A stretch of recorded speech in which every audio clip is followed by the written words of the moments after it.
what they say out their mouth. You gotta watch the men that they pick. And every man that went, especially black women, have shown me that they picked, it never was a high standard man.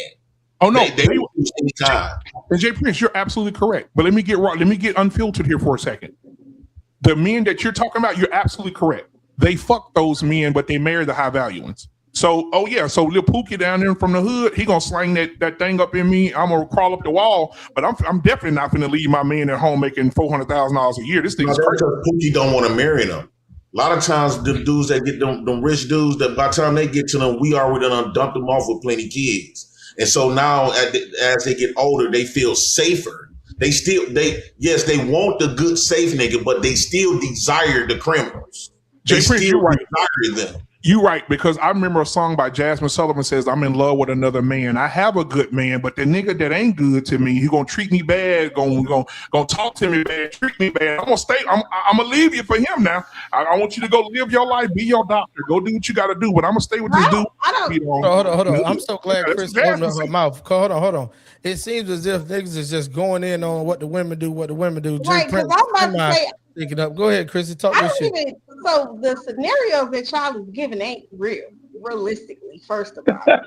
That could involve the shit that y'all said is diabolical, because ain't no woman gonna leave a good man to go get a homeless man. Like, that's what I said, Chris. Mr. Wrong said that song, Mr. Wrong by Mary J. Blige. She was capping. There's a lot of women that sung about this type of stuff. When you get older, let me explain something to you. Like I have to tell people, when you get to a certain age, potential goes out the motherfucking window. If you ain't got it, you just ain't got it. Wait a minute, I'm not going to be 40 years old, and the man, I'm not falling in love with potential. I don't even know what those words don't even fit into my vocabulary anymore. But BMU, do you remember when I first came? Right? And remember, I was I had my landlord, she was married to her high school sweetheart. They raised their 2 kids. She had a daycare center and stuff like that. Do you remember when all y'all said I was capping and I got on the phone? What happened, BMU? And I was homeless. What happened? What she had? Was she on drugs? Is she from Chicago? She had to be on drugs. She had to be on drugs. I was there. I saw it. Anybody in a right frame of mind? She left her husband, her kids. At first, I was dating her daughter. Damn! I was dating her daughter. Then me and her got together. And she ended up leaving her husband. Matter of fact, she used to bring and then on that live, she said she's gonna come back because you the one was asking me, see you bought her a purse or come back over there to come back over there at that time. And she said, I always have a good time with you, JP. Every time we're around, we always have a good time. She always have a good time. She didn't look for nothing for a long time. She had a good time. She bought me a duplex. And my sister and her 8 kids stood downstairs, and me and her stood upstairs because the duplex was supposed to be for the group home. And then she put me on her little title thing for her daycare center. Then I showed her daycare center. Yeah. Well, what happened to it then? Why you have baby? I left the situation because she started talking to me. Now, this is like 3 years later, though. I done put in, bro, I used to have I used to get money from her to take to my other chicks. I used to drive her van and pick up other chicks. Oh, my damn mama great, I ain't doing shit. Was she on drugs? What type of drugs was she on? She never did no drugs in her life. She never done no. Hey, Ben, remember we asked her a question. I said, do you look at me less of a man because I didn't have a certain amount of income? She said, no, I don't look at people like that. I don't look at she said, like you that. was broken. And what color was she? Broken. Huh? And what color was Hold on, she? one mic, y'all. Make sure we do one mic because they can't hear y'all when you're talking over each other. What color was she, Jay Prince? What color was she, BMU? Go ahead and tell them, nigga. I ain't in no bad. This is between you and Chris. She was black. Oh, crack is black. So she wanted to be a sugar mama? mama? Her was mad at me. She wants to be your sugar mama because that's what it sounds like. Hey, hold on, y'all. Let me ask you a question, Chrissy. Why you asking what color was she? Because that sounds like some white people shit. Oh, don't do the white women's like that. Don't do the white women's like that. And no, I'm just saying, and ain't no way in hell No, I'm sorry. There's no way. No way. Why? You said why? Yeah, why? Look at that. What the fuck is you offering? I'm trying to understand. Her man clearly was doing something, right? And it was something about me. When I first came to the house, she was bringing so many women, her cousins and them. They was like, dog, we got a weird like thug in this motherfucker. At first she was standoffish, but she kept coming over there, want to chill with a nigga, right? All of them, her whole family was over there. We was over there kicking it like I ain't never thought in my work. I told her, I said, before I met you, I used to jack off thinking about you. I used to masturbate towards you. And I sent her a couple of masturbation videos and we got the band. We don't need to hear anything else. All right, JP, Hey, JP, we're gonna move on from your traumatized situation. We gotta keep it moving. Ladies and gentlemen, y'all do me a favor. Let's go, man. Ladies and gentlemen, y'all do me a huge favor and welcome Beans TV to the building, man. What up, Beans? What's up, Beans? What up, though? What up, y'all? What up, y'all? What up, everybody? What up to everybody except for Chrissy? Dang, that's how you feel. Dang, that's how you feel. You ain't gotta do it like that. I needed you Thursday, man. But you ain't show up, man. I needed you. What up, though, T Max? I hit you up too, bald head ass boy. Hey, bitch, I was rejecting all. I put you the only motherfucker I got blocked on all social media platforms. Get you blocked on all social media sites. Yeah, you got to call me. I don't believe it's you. All right, too easy, man. Let's go ahead on. Let's go ahead on and move to the next topic. Yo, we're gonna hit y'all. Oh man, I had my hand up. You're fine. Oh, I'm sorry. Look, they confused. Look. Go ahead, Double O. I'm sorry. I just got to say something real quick about that whole fucking scenario. First of all, statistically, that shit happening is below the 1 percentile. Number one. Secondly, and I'm gonna say this. Hold on, Double O, because this nigga is dead set to show. There she go. What was that 10 years ago? Probably when you had a little bit more common sense and a little bit lightweight. The fuck? That nigga love pink, I'll tell you that. Oh, wow. Hey, look, go ahead, Double O.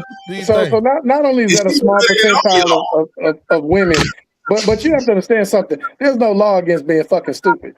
I mean, so at the end of the day, you know, a person who chooses to do shit like that, their common sense and their cognitive ability must be lacking, because there's no fucking way that anybody would want to be treated like that.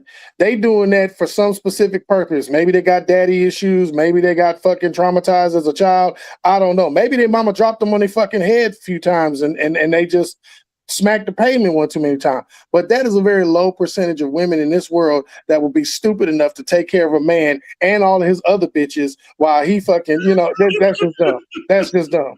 Especially the man that was fucking her daughter at one point. Right, exactly. That is some nasty shit. That is some nasty shit. Hell. That just goes to show that with all they money and all they motherfucking status, that they was just ghetto and garbage as hell. That's why she because he was ghetto. Appreciate y'all. See, I'm telling you, better keep your walk. Hold on. We're gonna go ahead on and move on so we can get this thing rolling. We're an hour into the stream almost. That shit traumatized me. People watching the live stream, please do me a favor, man. Disregard all the over talking of the hosts right now. They ain't got no home training or no live etiquette. So y'all make sure y'all can hear me loud and proud.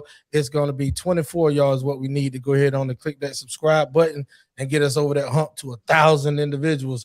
We're gonna play this next video and move on to the next topic. Here we go. And the next time she fixes her face and tell you, it's time for me to do me, I'm about to do me, let her do her. Since she think the grass is greener on the other side, let her see. All she gonna do is just rack up on a bunch of bodies, come back with like 6 bodies. You trash now.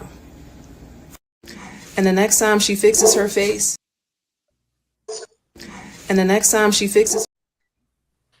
she definitely worked for TD Jakes Ministries because she preaching.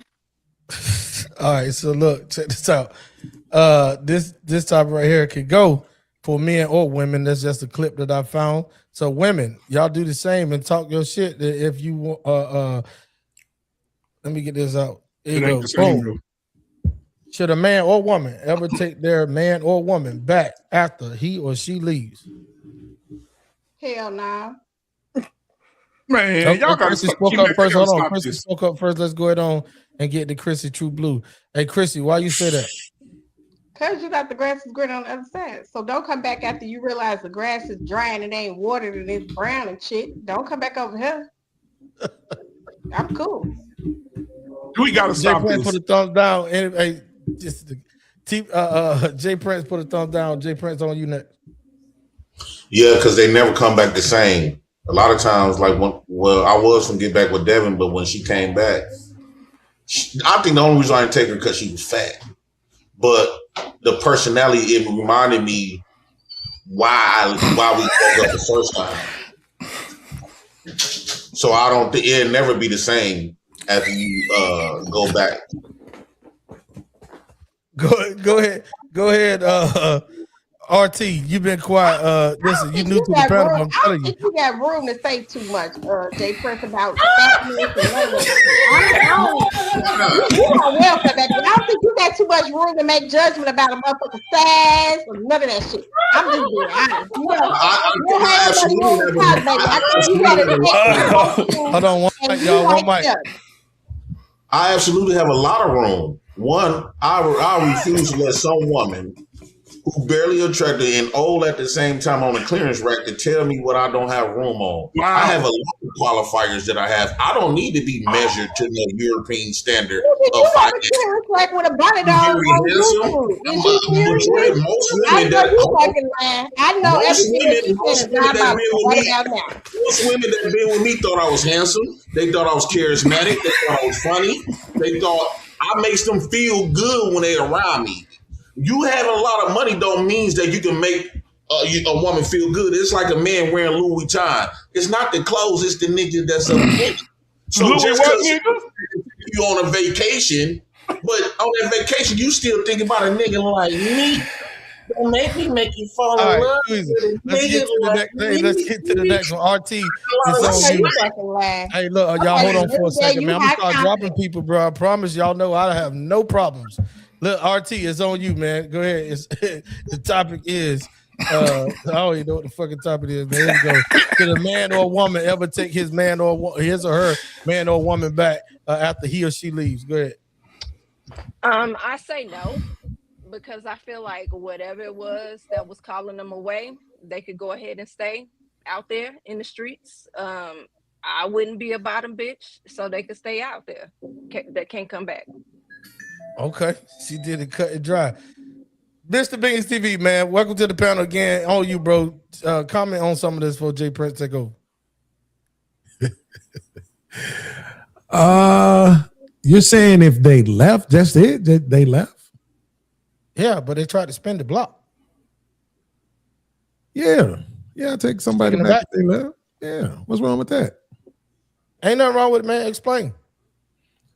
Look, some people, particularly, and no offense, particularly to the sister next to me, because I like her cheekbones, but black women in particular need to understand that you're not as fly as you think you are. Like, some people need to be with who they need to be with, right?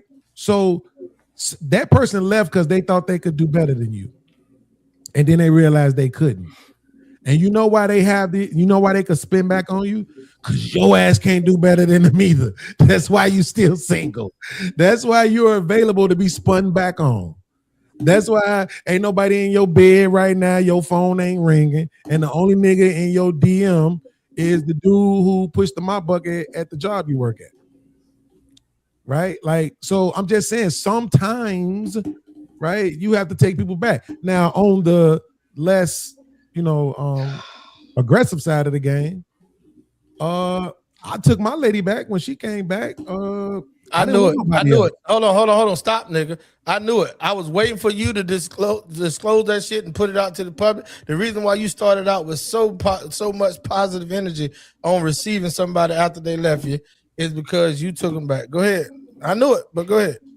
I mean, yeah, but I've been taken back. But I'm just saying, like, It's sometimes like, bro, sometimes you supposed to be where you supposed to be. We making it seem like what happened? They fuck somebody else. Women stay with niggas that cheat. So if he left and cheated, he can't come back. But if he stay and cheating, you will forgive him. Make that shit make sense, right? Like it just no. It's sometimes everybody's journey ain't gonna be the same. You know what I'm saying? Mm-hmm. This ain't. So for some people, yeah, you need to be with who you need to be with, and for some people, it take them longer to figure that out. Okay, so I got a question for you, real quick. Since you explained, if everybody settled, it wouldn't be so many single people out of the world today. So hold on. That's the point, though. But go ahead, keep explaining your reason. I'm gonna tell you that. No, I'm just saying, if everybody settled, everybody would be with somebody. So everybody can't be settling because there's a lot of single people out in the world today. Hey, you know what? You are. I was gonna pretend to say you right, but I'm not. Hold on, Beans. You know I'm the cook doctor over here when people say dumb shit. So I got to come right back to you, Christy, and tell you the reason why that your whole statement was a contradiction. You let me tell you why? Why? Because being single, what y'all say by choice alone is settling. I'm gonna give you a second to think about what I just said. So we supposed to just talk just because. Go ahead, I'm listening. No, keep babbling because you're gonna do exactly what I need you to do. I'm listening because I want you to say being single by choice is us settling that we want to be single. Facts, because 90% of the women that I hear say that they're single by choice also spew out the other side of their fucking neck that they can get the man that they choose. They choose to be settled. I mean, they choose to be single. So that lets me know that either you can't get the motherfucking man you choose, so you choose to settle and be single.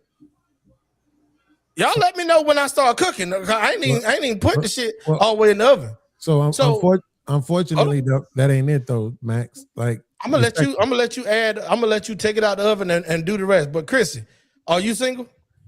I am. Are you single by choice? I am. Bullshit.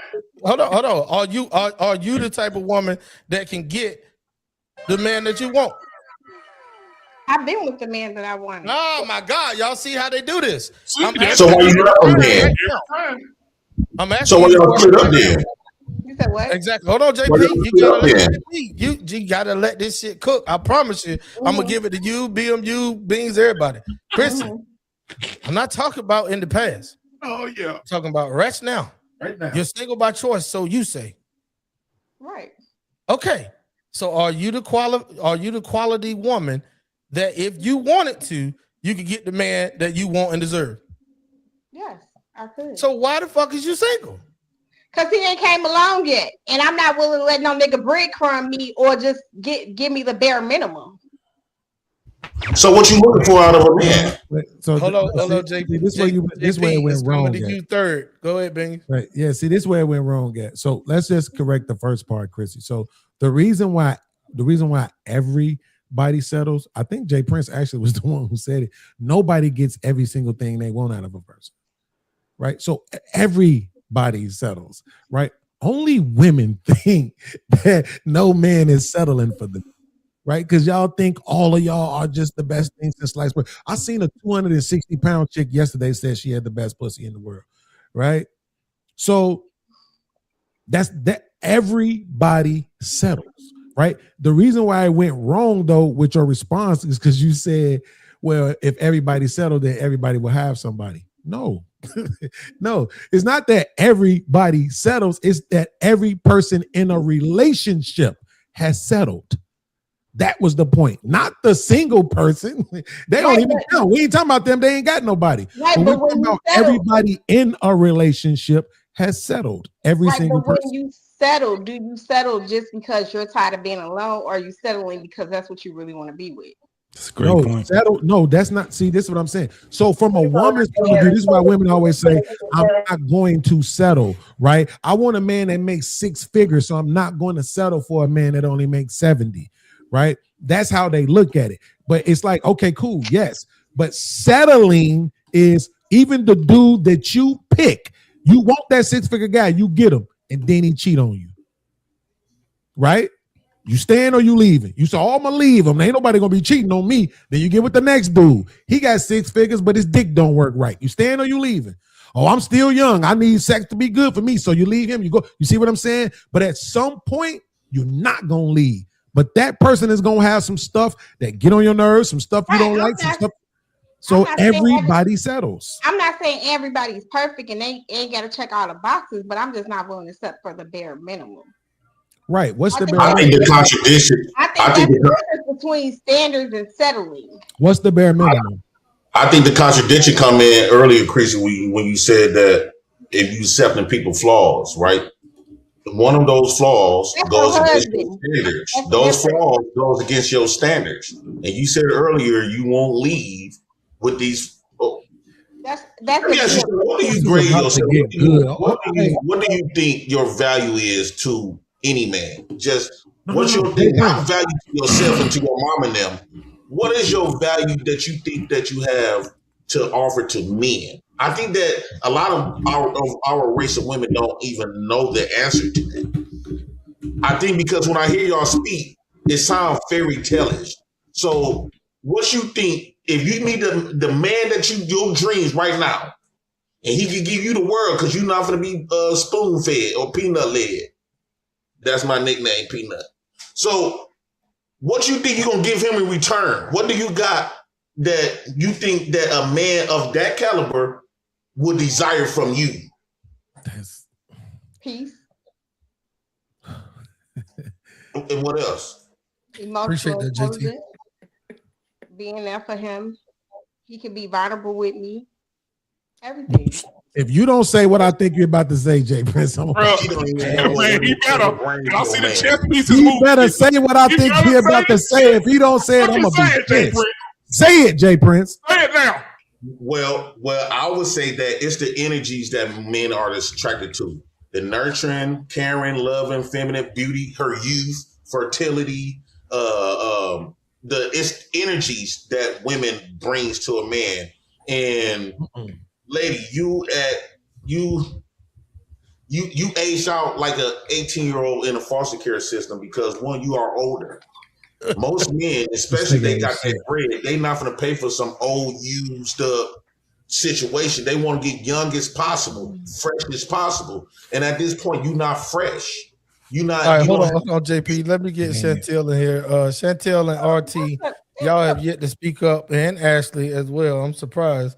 But all three of y'all is letting Chrissy come over here and take P-Max, I beg of you. For a picture, baby. Go ahead, Ashley. P-Max, I beg of you, though. We just have to beg of you. I do, because I really do, because I don't. Because if we don't pass it, means we're going around the panel to the ladies. It's really simple. It's really simple, Chrissy. But I need you to understand this. Those things that you just named are the bare minimum. The thing that you said you won't accept, and when asked what are you bringing to a man of that caliber, you name the bare minimum. I'm just saying, clock the T and all that other shit y'all be doing. I know you fucking lying. And this is why I feel like men should propose to women because men got more to offer than a woman got, right? So it's more of a game. Why would I relinquish? That's why crazy. should men propose to women?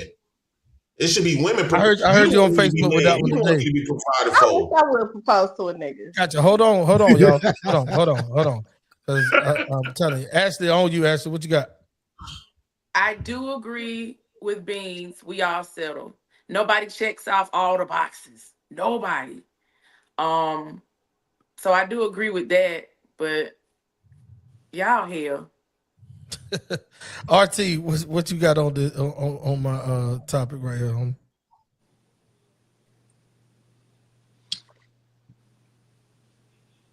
She's praying.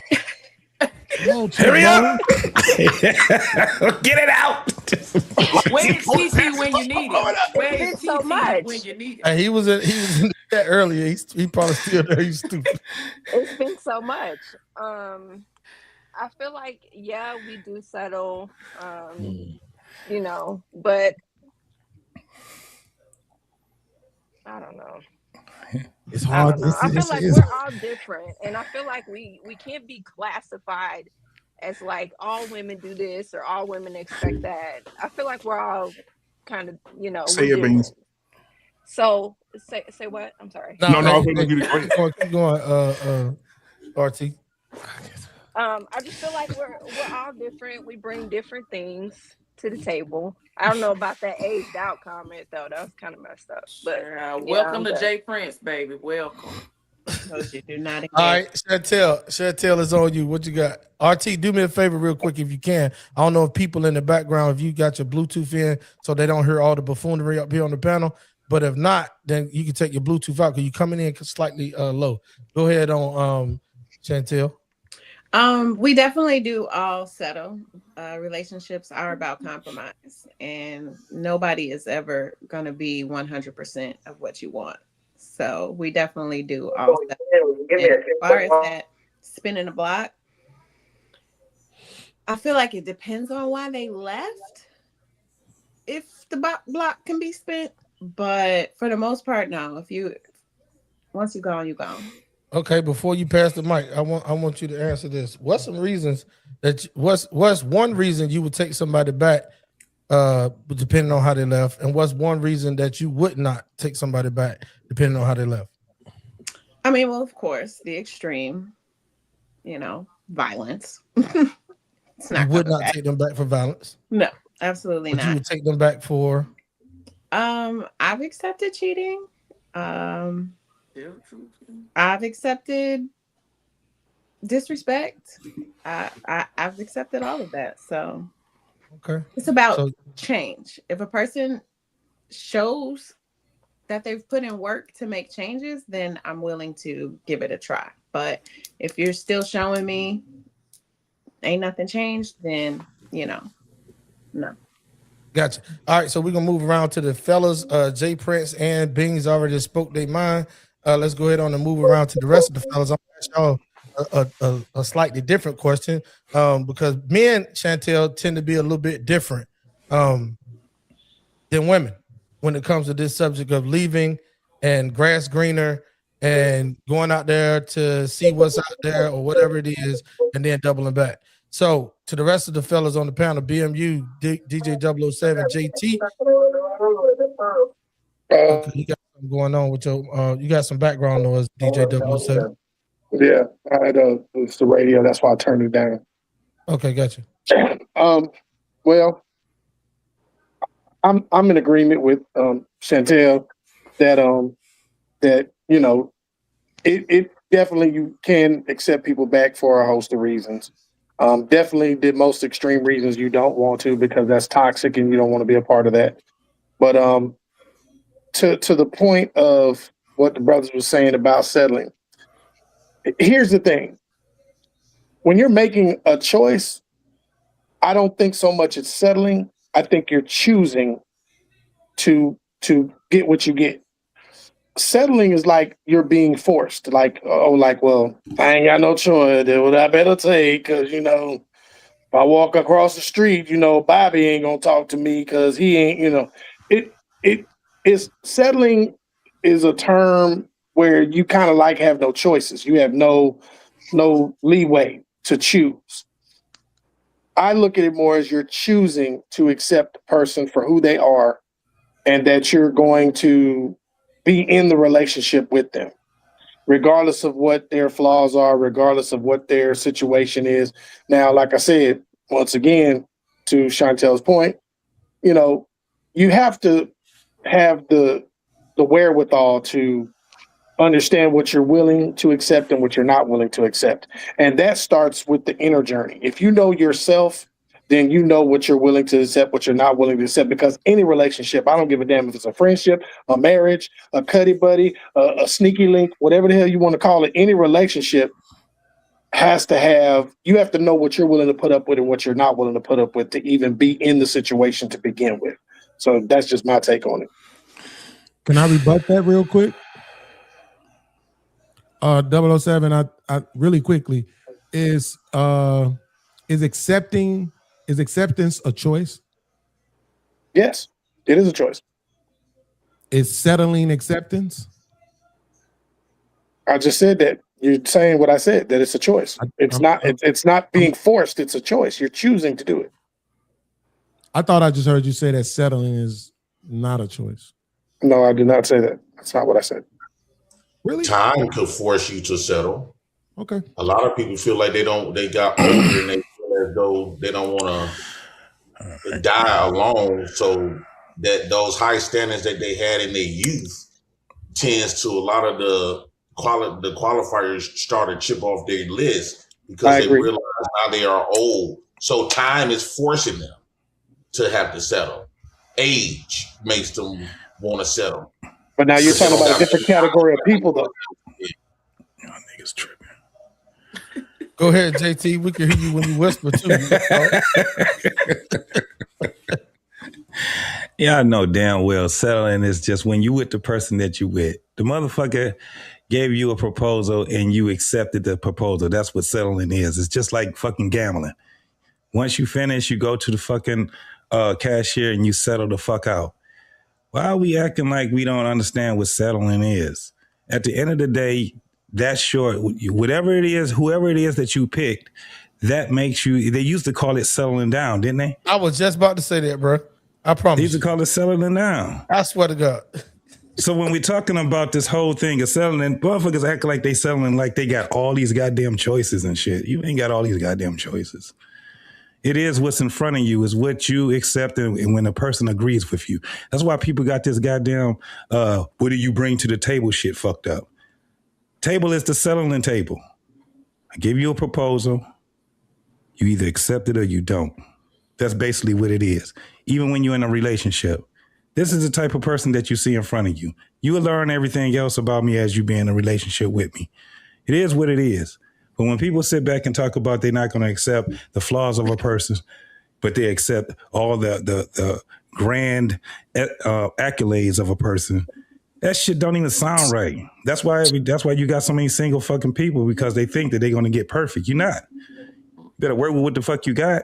Now, if the shit starts to get what they call toxic, I guess they call it toxic now, and motherfuckers it's just regular shit. It's just Shout out regular DJ shit. Witch Doctor in the building, T Max and panel. Go ahead. What up, bro? So really, hold on really quickly. DJ 007, here's what you said exactly. I had to go back and listen, right? So I can quote you verbatim. What you said verbatim was settling is like you're being forced. It's like, I don't have a choice. That's what you said verbatim.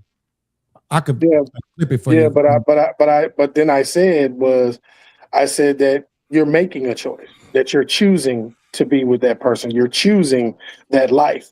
So then, so you're choosing that. You know what I'm saying? But I think the term settling is just a harsh way of saying that you're making a choice. It's like settling sounds like a force, whereas when you're choosing it, it's a choice. You're deciding for yourself that this is what you want. Yeah, it's the connotation that people put on it, right? It can be a negative connotation on it or whatever. Right. And that's where we get kind of fucked up in these, and we are being disingenuous to the conversation when we're talking about this whole term of settling. Everybody does. At some point, you just say, this is the person I'm gonna mess with. You know what I'm saying? You don't know everything about that person. You may never know everything about this person. But what you see in front of you is what you're gonna deal with and what you're gonna work with. That's basically how it goes. It's another one too, JT, content. Content is another word that's hated for some reason in our culture. Chantel, do me a favor, absolutely. I agree. Comments real quick. Okay. I don't know that word. What is it? Yeah, libertarian, but go ahead. Oh, compromiser. The lunatic libertarian. It's known as compromise. I said that. And one green bean, one. Love is a garden, bruh. It's a fire. You have to tend to it constantly. I got you. You better be poetic. This shit sound like an R&B song, don't it? You got a planet. 10 Life 365. Why do you need someone else to feel happy? Who said that?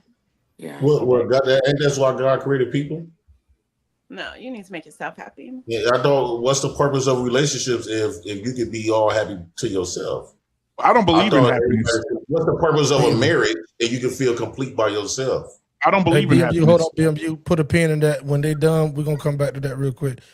Jay Prince, what you just said? What's the point of a marriage if you can feel complete? Because y'all say systematic marriage. Y'all say y'all one and one. Y'all both have, right? So that means you have happy, and you met another half happy. Y'all got together, made one. right? So I think that's a big contradiction in saying that you don't need other people to make you feel happy. I think that's a lie. Anybody want to speak to that other than BMU? It's not someone's job to make you happy. No, it's your job to surround yourself around people that makes you happy. No, Absolutely it is your not. job. No, it is your job to find. How about joy? There you go. Hey, Ashley, There you go. Joy, That's why me and BMU said we don't believe in happiness. Go we don't ahead. believe in happiness, brother. Joy, happiness, okay, it's different, but you know what? You know the connotation what we trying to say. When people when they made their statement, they basically trying to add joy and happy in the same thing. Basically saying that you don't need other people. You want to know the difference, Jay Prince? Huh? You want to know the difference? Yeah, joy is something eternal, and that's something that you get from God. It's like this feeling that you get whereas happy, like if you broke, you end up walking past $100. You be happy in that moment. It's momentarily with happy. Happiness is fleeting. It's a temporary state. Yes. I'm happy now. A few minutes from now, I'm going to be sad. A few minutes from now, who wants to be in a relationship with someone where everything is temporary? Yeah. A heroin addict. Right, the ebbs and flows. I want joy because joy is that lasting thing that permanently puts a mark on you that you can think about when you're riding in your car and you think about, man, I remember the times, right? Or you married this person, y'all going through a season of hell, and you like, man, I remember that time we broke that champagne glass right over there, right? You ride down the road and a song come on the radio, and you have joy all of a sudden after you just had an argument with the person you love. You're like, oh, me and my baby used to jam to that. By the time you get home, y'all making another baby because it was joy. But if it was happy, it's temporary. That's divorce. Happy people get the most divorces. Yeah. If it's nobody's job to happy, why do women say, why if it's nobody's job to make you feel happy, well, why come women say, oh, I left him because he don't make me happy? She's an idiot. She's happy with him. But that's the problem. She's an idiot. Because they're stupid. But look, she left the last 9 motherfuckers because they didn't make her happy. Right. She's an idiot. They didn't make her happy. But guess what, JT? Guess what, JT? Happiness is external. She was leaving people depending on them to create something inside of her, bro. Exactly. Some goddamn letters together. In the ninth grade, I shouldn't be using my comprehension and critical thinking better than y'all. Now, come on now. Yeah, you're right. You absolutely she's not. Let me tell you why she's ladies and gentlemen, do me a favor. Make sure you click that like button, subscribe to the channel, and turn on your notification bell. Tell a friend to tell a friend that we are live over here. I dropped out in the 8th grade. There you go. All right, too easy. Anybody else got anything that they want to say? Yeah, just real quick to the commenter. Nobody's happy alone, right? And despite what Chrissy said earlier, I think this is what BMU wanted me to say. Never make the not all argument, right? The minute you have to say not all, you already lost the argument. Exactly. Yep. It's the reason why you're saying we don't not all to everybody. So I don't have to say not all. I just need you to understand that people in general are not happy alone, right? That's why even these same women who say I'm happy to be by myself be screwing. That's why they be having people spending the night. That's why they be going over other people's houses spending the night. That's why they be having so many girlfriends, right? That's why they be taking girls trips, right? That's why you see so many women who spend, not just women, because I don't want nobody to think I just don't like women. That's why you see so many people spend so much time at work, because work becomes their somebody's, right? Work becomes their family that they're spending all of their time with. Most people in general are not happy alone, but some people can be alone, particularly women live alone, right? Because at any moment they know they could swipe left and not be alone. Oh, shit. Gotcha. Hey, can I say this, T-Max? Let me read off this comment real quick. Yeah. All right, so Ashley, on you read this one, and then we got our brother in the background. I see you. I'm gonna drop myself and bring you up. BMU, you take over when we bring this gentleman to the stage. Ashley, all right, I got you. And keep in touch with me in the back, and also in the private chat. Let me know what you want to do. Read it right, Ashley. Now, come on. One green bean. One. All emotions should not be trusted because they constantly changed. Facts. You have to move off the word of God. If your thoughts do not align with the word, don't trust them. Right. Yeah. Well, the word said God said that man was not wasn't supposed to. I don't believe in the word of God because who That's what the word said. All right. Got both of y'all real quick. Every comment. Hold on, he Here we go. All right, I'm gonna drop myself down. Let's go ahead on the move BMU over to his right place. I'll see y'all in a second. I'll come. Hey, BMU, I just wanted to say one thing. Okay, go ahead. Say one thing. Who we got coming? Hey, listen, we at 980 for T Max's channel, Let's man. go. Everybody that's that we have, that's if you on, no matter what channel it is, I already pinned. I didn't do it, but in my channel, I did the same thing. Did you pin? Yeah, go over to T Max's. Yep. Go over to T Max's, man. Let's get those 20 people in so we can get them in 1,000, y'all. For real. Yep. You rocking. Yep. Most definitely. That's all I wanted to say. All right, so I do. Hey, what's up, Mister? He said, "How you doing, man?" Yeah, but I believe like love is a temporary. My boy's in the building, man. What up, shout boy? out to him. Listen, if y'all want to, I'm gonna tell y'all something before this brother say anything, brother. I want to kick a shot to brother. He said, man, my brother is an intellectual. He and his wife are the example. How they raise their children, how they move as a couple. Beautiful couple, man. Beautiful guy. Beautiful family, bro. And we appreciate everything that you do for the community, bro. And I know sometimes you don't get your flowers, but we're going to give you your flowers today, brother. So I appreciate you being here tonight, bro. All facts. What's up, boy? What's happening? Salute to y'all. Thank y'all for having me, man. I appreciate y'all. Great conversation y'all having. I'm just a fly on the wall. I'm just listening. What up, Beans? Absolutely. So, yeah, I do. I agree with Ashley, but we can move on. Who else didn't get a chance to say anything already? Anybody want to respond to anything that Bean said or anything that we said about the love? Because I would like to ask Mr. He said, what are your thoughts about love, the temporary state of love? What are your thoughts? You muted, my brother, if you're talking. Mr. He said. I think he's he froze up. Okay. Having some difficulties. Probably delayed. Yeah, he delayed a little bit. I do want to piggyback off of Beans. When you with someone, you are happier.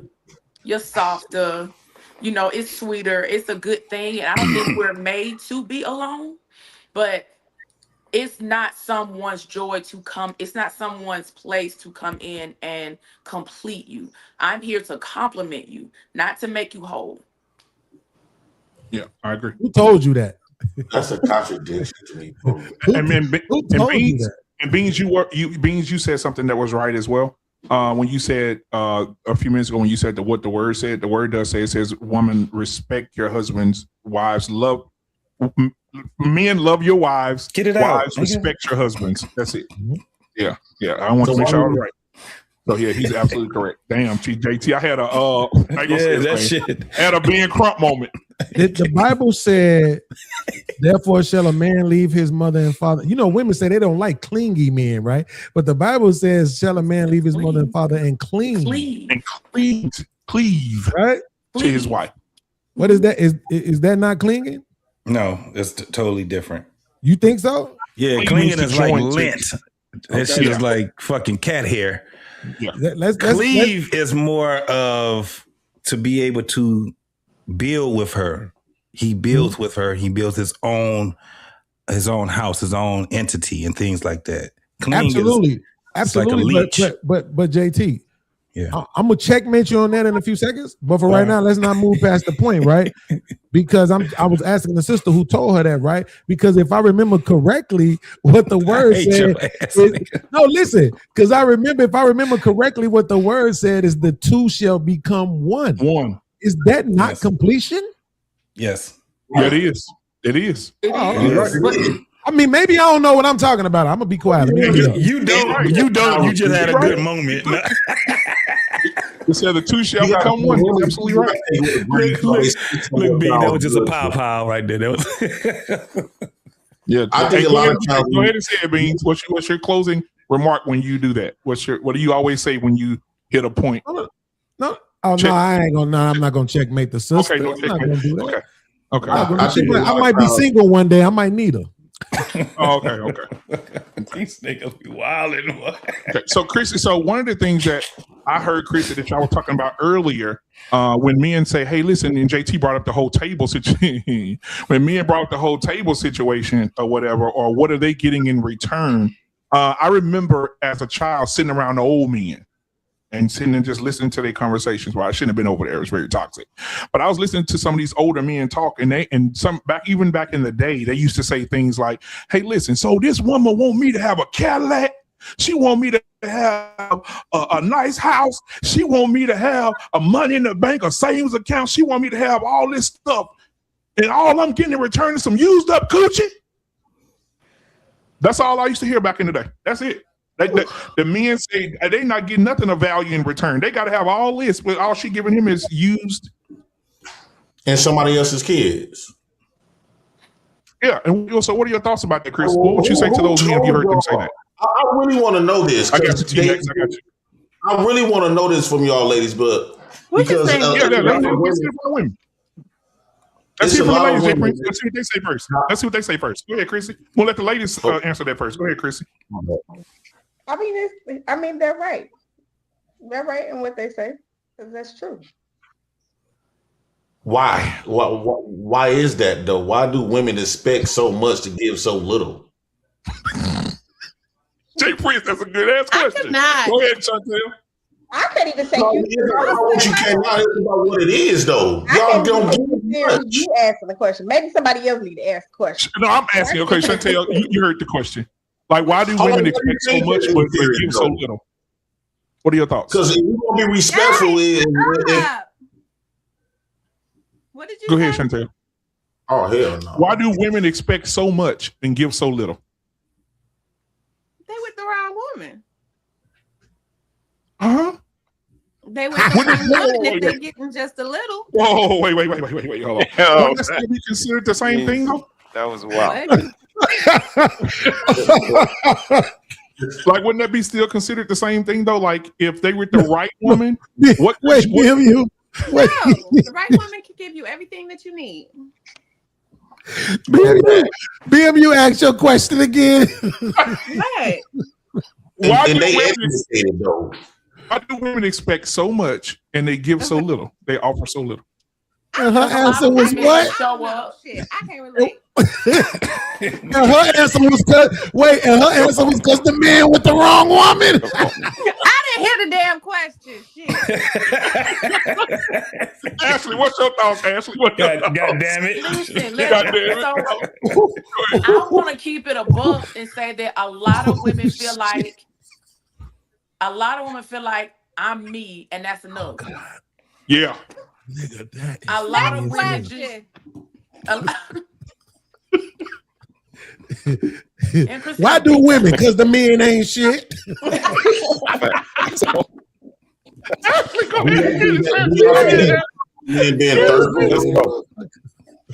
think that when it comes to black men, these women feel like they could get so much because all they gotta do is put on some leggings with no panties on, and niggas be all thirsting all over them, so that blows up their head saying how fine they is. This is why I don't believe that you should give women compliments for nothing if they haven't really done nothing to gain that. So now these women got their head blew all up, and bro, they don't really, the women that we are getting. Just to look at these women, they got kids already. They tube tied, tube clipped. They older, and they still sit up here thinking they deserve top of the line men. I'm sorry, think about it. If y'all was top of the line men, everything in your house brand spanking new. Your money new, your friends new, your car new, your house new, your network is new. Everything is brand new. The only thing is used is your bitch. Is you. If I get paid, I'm not gonna look at you. I'm not going to. Y'all won't be able to talk to me. He said you up next. Oh, somebody else's spoiled goods. Y'all been picked all over. You can't say you got baby, you got kids, you got baby daddies, you got ex-husbands. You done been picked all on. It's like, bro, y'all are goodwill women, and it's cool, but know your place. You can't be sitting up here talking about what you deserve and you can get better, bro. You know your time is clicking. At this point, you cannot reproduce. That's what your majority of your value as a woman come in at. If a man get with you and want to marry you, he gonna want to start a family. If you can't produce no kid, you is invisible at that point. And then your youth, like, bro, what do y'all got? Pussy? Who trying I to don't get you. I'm just posting up clarity anyway. Okay, Jay Prince, hold on, Jay Prince. RT Reloaded. I want to ask you the question. Why do women expect so much, but they have so little to offer? I don't even know what to say to that.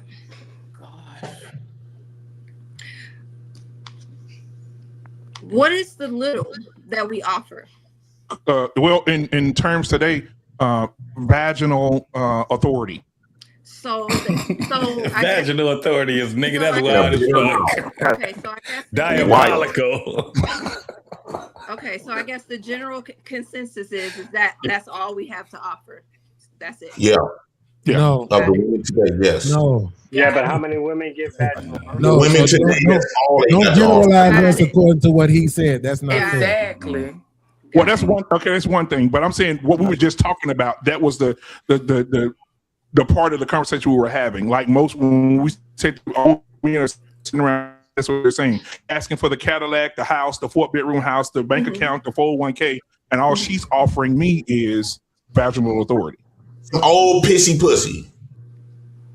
Yeah. So hold on, That's Jay what y'all Prince. think we're worth. So- That's the only thing we can offer. Then That's not me. I'm just talking about the old niggas.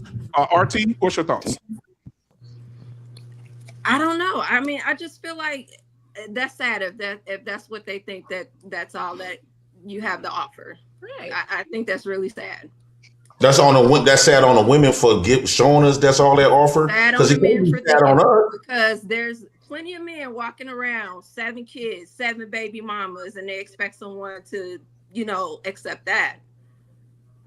Well, men are different. Men supposed to go out there but what we saying, Miss R, is that men, that's why I said I think women should propose, because you don't want need to be led, you don't want need to be provided for, you don't want need to be protected. Why the hell would I beg you to protect you or give you all my shit? So when we talking about this, R, is that we giving a lot. And the only thing you got to give when you say I am the table, what's that? What? After the pussy get played out in the first week or two, then what? What else come after the pussy? After we get used to fucking you, then what else? What else to keep me there? What do you got to keep me there? Most time it's you got a fucked up mouth. You got some badass kids. You can't tell them my kids what the fuck to do. They got a daddy. So what is a nigga gonna gain from you to relinquish all of his good assets that he done worked hard for to give to fucking you?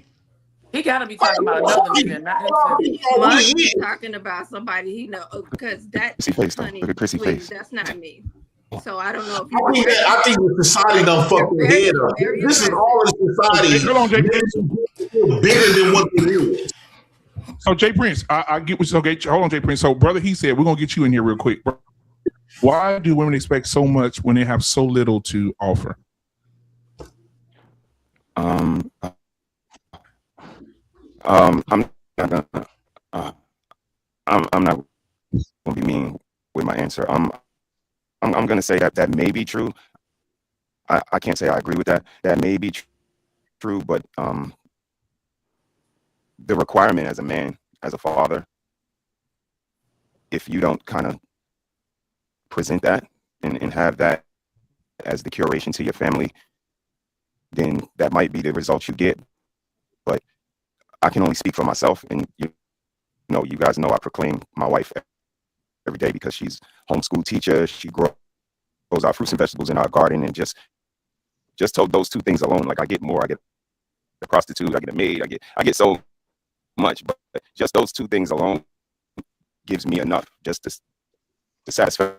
And my kids are not eating processed food, going to a school that might get shot up, somebody else taking their education into their hands, not having their best interests at heart, possibly labeling them deficient so that they have to take medicine. Like, I don't have to worry about none of that because their home is their school. I'm the principal and I get to sleep with the teacher. So it's a lot of benefits that you get from a wife, but an actual wife, not some self-absorbed, selfish woman that's looking to receive more than she gives. And if that's the typical woman in 2026, then that's sorry for the fellas, but that wasn't the quality of woman that I was looking for, and not the kind that I landed in the 90s. So, you know, shout out to Aaliyah and all the rest of them girls. So brother, he said, tell everybody how long you and your wife been married. Almost 30 years, so 29 years. Right. So 30 years ago, that's what he found. He found a woman who house schooled his children. She plants, she cooks, she cleans, she takes care of the house, she takes care of him, she takes care of the kids. And she's proud to do it. That's the difference. She's proud to do that.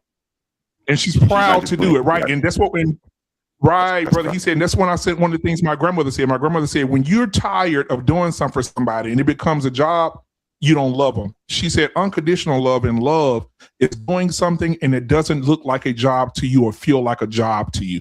So I guarantee that's at the exact same how your wife is, man. She said, if y'all not watching her, y'all go over and watch her channel too. She be cooking. And I'm glad you said that, brother. She has a whole show. Yeah, she has a show called Shame.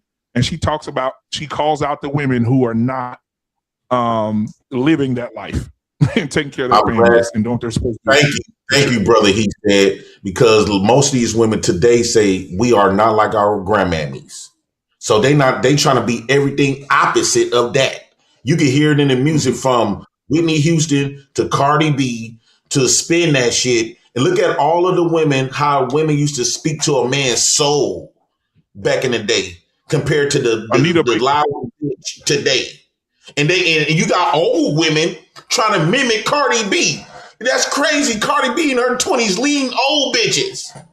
And they talking about they not like they trying to do everything opposite of that. These women today believe in Eurocentric society, coach these women to believe that they get value by going out there getting an education, getting a degree, and getting money and chasing after the bag. And when and they putting on suits to go to work while they hire a maid to be in the house to cook and clean for you. This is the ideal of the woman because they feel like they got the money, they can do that. Cook. They can hire a maid to cook and clean. They not on that. Right. So we got the lunatic libertarian in here. Lunatic man, welcome to the show tonight, my brother. What are your thoughts on what you heard so far? And then we can move on to our next conversation. Go ahead. And I hope everybody can hear me okay. My thing is that I think we've subsidized our securities to other entities other than our internal forces. I think that our knowledge base is fucked up just by the simple fact that we don't know how to operate within the systems that are provided in whatever country you're in, right? So if you understand how things operate, you can operate within those systems and prosper. But yet again, we're never taught how to operate within systems. We're always taught how to circumvent systems. And I don't know how we get about going around that, but I was trained to go and be a tradesman. You know what I mean? So I work on heavy equipment. I work on diesels. I work on hydraulics. And to learn how those systems operate, it allowed me to understand how other systems operate. And growing up in Milwaukee, Wisconsin, I understood that Democrats, Republicans are not for me. I understand that if you can circumvent what is going on as far as a knowledge-based operation, you can always prosper. But yet again, it's always knowledge-based. And I'm a 1983 baby, and knowledge is power. That was the propaganda that was pushed to us. But I don't know about this generation. I know that I homeschool my children. My wife homeschools the children. Natural births is what happened. We didn't have any human interventions or anything with the hospitals or any of that other stuff. So again, I have no security and supposed security systems that are currently in operation as far as our day-to-day society. I don't believe that education is a security system. I don't believe healthcare is a security system. I don't believe our government's security system. I don't believe our justice is a security system. If we continue to operate within these systems, yeah, I think we're all screwed. I think that when we can cooperate instead of compete, yeah, it's something better for everybody else. But there's no political ideology as far as democratic, socialist, all the way to libertarian that's going to take it over. I think that it's going to be community based. It's going to be knowledge based. And I want all of humanity to prosper, no matter what label, title, or category they abide by.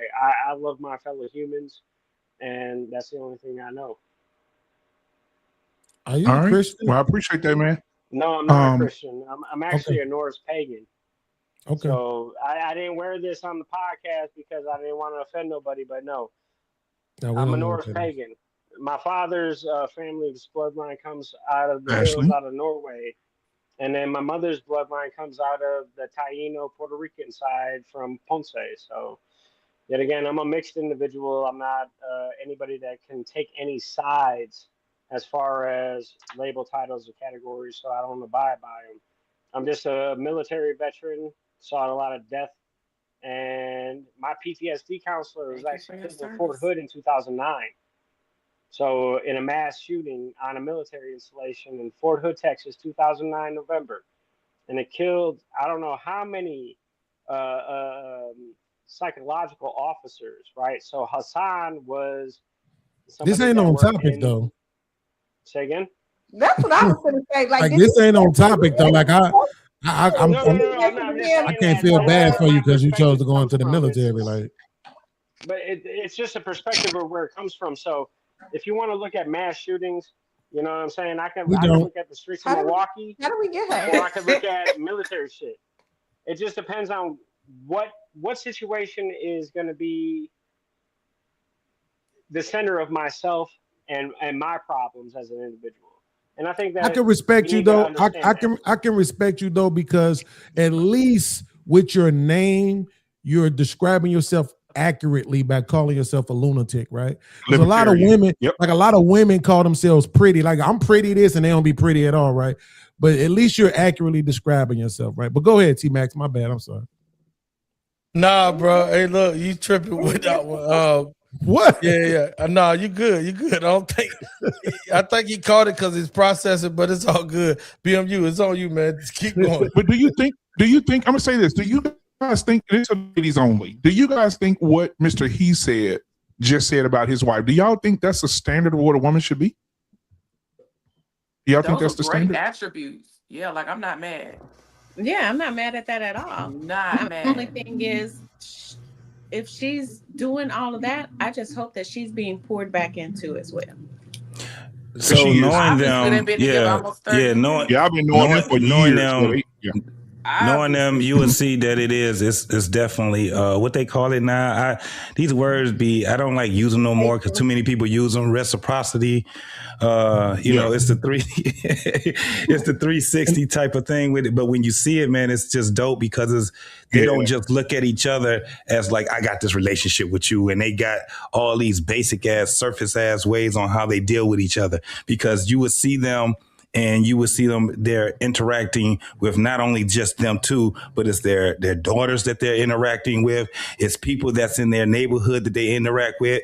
One of the things that I connect with them with is it's music, right? So they do a lot of things when it comes down to just doing the overall thing. They talk about things in an overall sense. So they're pretty balanced together. Like when I hear her speak by herself, and then I hear him speak by himself, and then I see them speak together. That shit is just dope, man. It's actually inspiration. It's the same thing. Yeah, it's the same thing. And you see them, and if you follow them, you see them out. You see them still do date nights after 30 years, and you see them connecting and hugging and all the laughing and smiling. And they come on, and he does his show on Saturdays. She come do her shame show on Sundays and talk about shame. And he talks about men. She talks about the women. And they come together. Like JT said, it's like if you close your eyes and they muted, like they distorted their voices, they're saying the same exact thing. So that's how you know they on one accord for sure. Yeah, for sure. Beautiful. Yeah. So yeah, I think that's the standard. I think that's the way it should be. I think when you talk, especially when we talk about that from a biblical perspective on Proverbs and all that, how the woman is and how it gives you a list of what she is. If she has those qualities, bro, you just got to let her go. Like he said, Mr. He said, but 30 years ago, you had that. Now, 2026. Do you think? I have my cash. It's what it is right now. Do you think the man at our age, if we see women that our age and plus is single, do you think that's a red flag? Because typically all the good women is, I don't think real good women is gonna be left on the market for long. Most good women is taken already. So do you think that we is fooling ourselves, or we need to dig deeper for the women that's older and that's left out here off the market, that's on the market at their age? Because most women, that goes to show you that at some point they weren't in agreement. At some point they was disloyal. Some point they gave up, because the same way these women will say that they love you, guess what? You know how many men they done told that they love? You know how many men that they said they will be with and all this other type of stuff? Do y'all look at these older women that's out here dangling? Could that be a red flag for you as us men? Well, what's a No. reasonable expectation? You know, what's a reasonable expectation Outside for a of if woman? her husband didn't die and she No. just a widow, but typically Nah. good women don't last on the market long. And No, these that's women been single for a lot of years, adding, building up that body count. I ain't getting No. no younger, so let's do this the right way. Like the answer is no, right? Because at the end of the day, I would argue that there's about 140,000 to possibly 210,000 good women that's still available, and that's only out of the 700,000 women that are. It's more of them than it is us, right? So it's 1.7 million more black women than black men, but only 700,000 of them are over 18. And out of that 700,000, somewhere in between 140 and 210,000 is probably still good women. And we know the median age for black women in America, I think, is That's a needle on a hashtag when you have to spread it throughout the whole America, right? No, it's not a need No, on the sir. hashtag. But It's if you there. want, It's almost the if you same want, amount of women as it is men. That's Hey it. JT, if he you want, fucked if you around want, and Oh, I don't know the way about he that, said it. JT. It's way more It's women than almost you. as many. No, he just put the numbers out, and he's right because they broke the numbers down already. Think about what he just said. I broke the numbers down. So Yeah, y'all I really said believe in these women? nigga. Nobody gave me that. I do my No, own so research. when you really look at the numbers, even though it sounds like it's a huge number, but think about how many people it is in America, right? So when you really look at it, it's not that many more women than it is men. That's what he's saying. So You No, JT, that's not what I'm saying. What I'm saying is so this: there's absolutely more black women. I just heard another nigga tell this lie on his podcast earlier. There's 1.7 million more black females. Yeah, that's what I heard. exactly. Okay, 700,000 of those are adults. So Is that that means total number or is that accessible people? if y'all would ever let anybody finish a thought, you might actually get the information that you're asking a question about. So what that means is if every single black man in America picked a black woman, you would still have 700,000 black women who wouldn't have a man. Exactly. So what I'm trying to tell Jay Prince, I'm sorry, Jay Prince, Yeah, I the get them question he damn asked letters right. is that when we see women our age, right, should we see that as a red flag? But I'm telling them no, because the median age for our women is 36 years old. And you could argue that there's at least 140,000 of them who are going to be single just off preferences, because black women really don't be wanting to date outside their race. True. Well, so do you think that, so y'all believe women when they talk about a lot? If you ask them, okay, what happened in your last relationships when you vetting these women, right? So y'all be believing these women what they say. You know how they No always say the goalpost mover. No goalpost mover. That's not what you asked us. Was it a red flag? Now you asking us if we I'm trying to believe. get somewhere. No, Beans, I'm trying to get somewhere because I think they still a red flag because it's most men. Let me ask y'all men something. If you had a good woman, would you leave them? What's a good woman? No, absolutely not. No. We ain't going about Beans. We got men on the platform. The If you answer had is no. a good woman to your standard, That's a good one. if you had a good woman to your standard, would you end up leaving them? No. Beans, Absolutely fucking not. No. So no man won't leave a good woman, right? From here, right? So what the hell you think about the men? Why are these women available and they had men? Because we know if we had a good woman, we ain't finna leave them. So that means these women that's older and single, that means there wasn't no good woman. Because ain't no man gonna leave no good woman. And dog, that's why I said. Another thing is that they don't even checkmate. Convictions. There ain't no checkmate, bro. So wait, all that There's no conviction. No. Men say y'all gonna leave. What makes you think the other men gonna want to leave a good woman? No. Hold on, Jay Prince. Hold on. Let somebody get in there on what you just said. Go ahead, JT. Yeah. So when you talking about good, that's why it was rhetorical when I said what's a good woman. The whole thing is not about good or bad.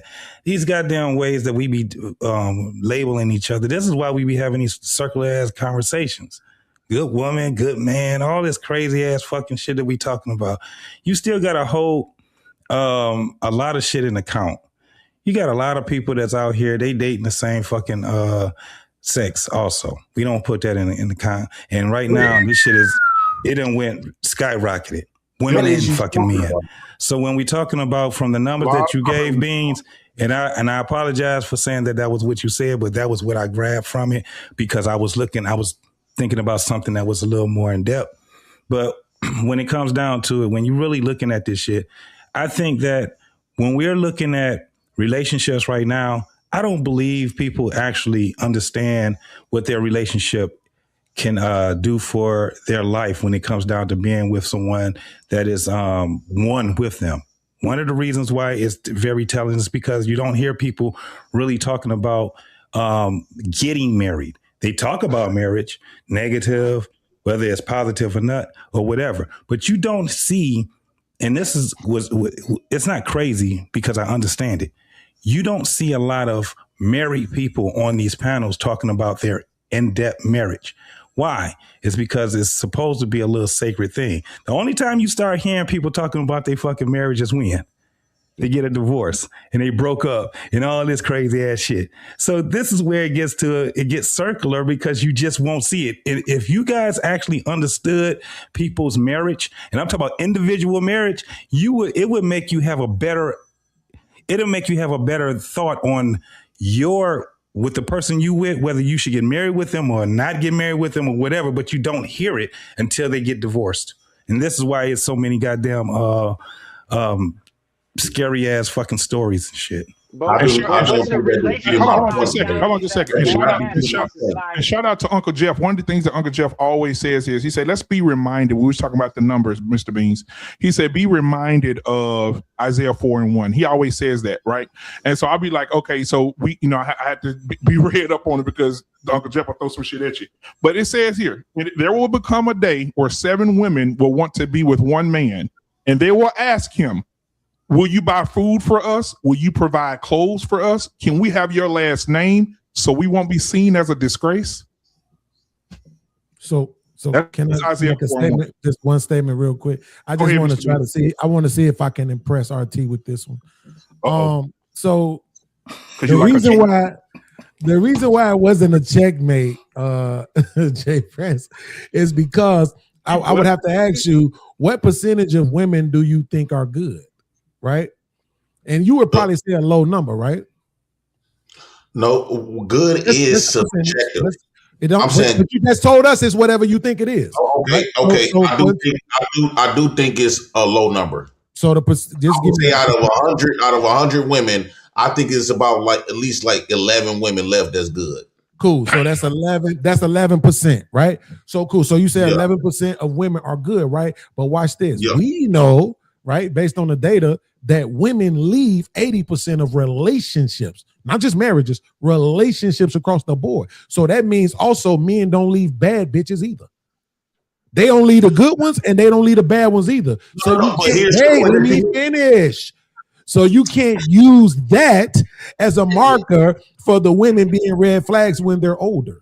Do you see what I'm saying? No, you still can't use it. Yes, I can, because most men didn't leave because they have bigger fears or worry if they leave. All of our uncles and granddaddies, hold on, Beans, all of our uncles and granddaddies Ben want to leave that bitch alone. But the reason why he did not leave him alone, because child support, because you know the fears and the stuff that men gonna have to face in divorce court. She gonna take majority of his shit. He gonna have to start all over. He won't be able to wake up with his kids every day and all of this stuff. So that's why men stood in these pointless ass marriages, in these stupid ass marriages. Jay Prince, this is these this. Women is still single. If a woman is single in her 40s and up, that means she's a horrible woman. Cool. Hold on, Jay Prince. What I'm saying is, I'm not trying to argue with you. I'm not trying to argue that you're wrong. I'm saying you can't use the argument that you're using, right? Because you said this. Is what you said. You said you think it's a red flag, and then you asked us, will we leave them? And so your argument was that the reason why those women are single is because men left them. And I'm telling you, men don't leave relationships. So you can't use that as the measuring stick to whether or not those women are red flags, right? But I get that point. So you very slick on that. So I do concede. I'm slick? However, Beans, ain't no man. Because if you listen to these older women on these platforms, they always say that man was bad. We have heard that many times on why they single. A lot of times they're not going to tell you that they the fuck up. Chantel did, right? At one point she said she cheated on a man before, but I don't know what happened with her. Girls always cheat. Light-skinned girls always cheat. Right. So, but majority of the time, ain't no man finna leave a good ass woman like that, bro. So when you see these women in their 40s, on up, late 30s, 40s, and up, single and been single for years, they is a problem. We need to take heed from their ex. A lot of times what we fuck up at, we only think about our dicks and us getting. Let me land with this. We only think about our dicks and us getting off. And we completely ignored the man that's been knowing this bitch for 13 to 20 to 40 years. He know everything about this hoe. And since you want to be with this woman that you only know her for 2 weeks, and you automatically put her on a pedestal, I think what do us a disservice is just like when you go for a job, they call your job references to see how you was. We need to do the same shit. Let's go to our husband that's been knowing her for 20 years, 10 years. He got more experience with this bitch than you ever would have right now. But we think that's corny to do that. We don't do reference checks on these chicks. We just say, oh, she pretty. That's a good woman. He said wellness. It's a good woman. How? Did he say wellness checks? No, a reference check. A reference check. A reference check. She gave kids to. How you not going to sit up there and listen to the men that she gave kids to? That she's been in relationships for a decade or 5+ years. Hey, Jay Prince, I got a question for you real quick. I got it. Hey, how was this bitch? I got it. Hey, Jay Prince, should that be vice versa? Should that be vice versa? Should the woman call? Go ahead, Krista, you got it. Okay, he'd be washed up and sad. But no, I mean, that's diabolical. Everything he just said was very diabolical. What's diabolical? Here's what's diabolical. What's diabolical is every single time this man passed one of y'all. Bro, I'm gonna mute you out. Can't nobody hear shit if we talking over each other. Go ahead, Beans. This was diabolical. Is every time my man T Max passed one of y'all ladies the mic, y'all say something for 7 seconds and then stop. Hey, Beans, say something more than that. Beans. You are taking the words out of my mouth. Like literally. When we trying to talk, they'll jump in, but I give them the whole floor. Chrissy, it's on you. You got 30 minutes if you want to. How about the snippet? No, I'm joking. How about not make the whole take about Jay Prince? Just have a take of your own. How about that? That part. Or have a genuine response instead of just calling diabolical because you want to live up under that lie and make it pretend like what I'm saying is not actual factual. Jay Prince, let's do it like this. Hold on, Jay Prince, let's do it. Hold on, y'all. Wait a second. Shit. Let's do it like this real quick. Let's let Jay Prince ask the panel of women a question. And Jay Prince, shut the fuck up and let him answer. Go ahead. So, do you think that it would behoove us men, it would be in the men's best interest in y'all dating options, if they really want to vet y'all, to talk to the men. A lot of y'all done had long lasting relationships, or got kids by men, or was married to men. Do you think it would be in your future man's best interest to have a conversation with the man that's been knowing you, that you done loved for 13 years, that you done gave kids to for 20 years, y'all would have been married? Don't you think it would be in our best interest to really get to know you? Don't you think it would be in our best interest to chop it up with the man that you loved? All right, ladies. I'll answer. Chantel, go ahead, Chantel. And I don't need a whole segment to answer. You can check my references. I ain't got shit to hide. I ain't got a problem with it. So that's a yes. That's a, hold on. Jay Prince. Stop. 13 words. Stop, bro. You got to let the rest of them answer. All right, Chantel, that's a no for Chantel. She don't have a problem with it. Anybody else? I don't have a problem with it either. But let me say this. A lot of the times I keep quiet and you might just see it on my face, because for me, Jay Prince is exhausting.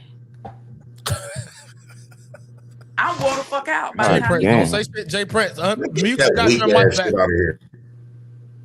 There again, he feels like, let me just holler my point, and therefore I've made a point. Let me scream my point, therefore I've made a point. He's exhausting. And I'm talking about, I'm not arguing with a nigga that look like a black and mild with feet. I don't all right. Hold on. Goddamn. Hold on. Wait a minute, bro. Go ahead, Ashley, and answer his question, yes or no, and then if you want to elaborate. If you want to check my references, because my ex-husband and I are still friends. My ex-husband will tell you he did some things. It didn't work out. We tried. It felt like we were living like roommates. It was mutual. And then if we like to, sometime on here we like to get biblical. He stepped outside the marriage. So once he did that, that gave me the okay to, hey, I don't want to be here anymore. But we tried. So if my future husband feels why like did he step out? Huh? Bro. Why did he step out? What is the guarantee of prosperity of any? Why does it matter why he stepped out? We took a vow as husband and wife. He broke the covenant. It don't stop moving the goalposts. It don't matter what. Hold on, hey, cheated. Bro. No. I'm telling you, bro. Like, we're gonna let the women the fuck go, and then everybody else go behind them. We'll never get nowhere. We 2 hours and 8 minutes into the stream. We got one last topic, and it's the main topic of the night. Go ahead on and wrap it up, Esther. Okay, so let me land the plane. Yes, you can. If you need to, if that is your vetting, if that's how you need to vet me, talk to Big Mike. We can all get together and sit down, and it doesn't matter, because you will move a goalpost. It doesn't. If it's just, do we need to talk to your exes as far as like the vetting process? Sure. He's very transparent. He'll say he cheated. He say that we tried and it didn't work. It doesn't matter why he cheated. We were husband and wife. He cheated. We tried. It was mutual. Next. All right. Disagree. Hold on, Beans. Wait a minute, man. We got RT and Chrissy already went. So RT is last on you. Then we got Jay Prince that want to rebut, Lunatic, and then Beans. Go ahead, y'all. Can you blow up RT's screen? All right, I'm gonna blow RT up. Go ahead. I'm all for checking references. That's fine. I am a very transparent person, and I know that I was not the cause of the breakdown of the marriage. I was married for almost 18 years. So wasn't on me. You could definitely reach out to him. It wasn't any lack of integrity on my part, but I definitely think that if you're going to do that, then it's going to go both ways. So I have no problem with that. Got it. Cool. All right. Jay Prince, anything you want to rebut back to them with what you asked them? Go ahead. Wow. So one of them actually try to use escape tactics by saying, oh, he's exhausting, by feeding off the energy of the other people. That's not going to work over here. The thing is, they saying that we could call their men. The reason why they so confident, because some men probably is trying to get back with them, or what, and this going to sound like I'm contradicting my whole point, but a lot of men is raised to place all the blame on themselves. And so a lot of times when we do break up, we start pointing out ourselves. But it's a reason why we cheated. It's a reason why I can't stand this bitch. It's the reason why I cussed her out. It's the reason why I left. Men is not, and we all of us men just agree that we're not gonna pass up, give away no good bitch on another man. Lies. So it has to be something there.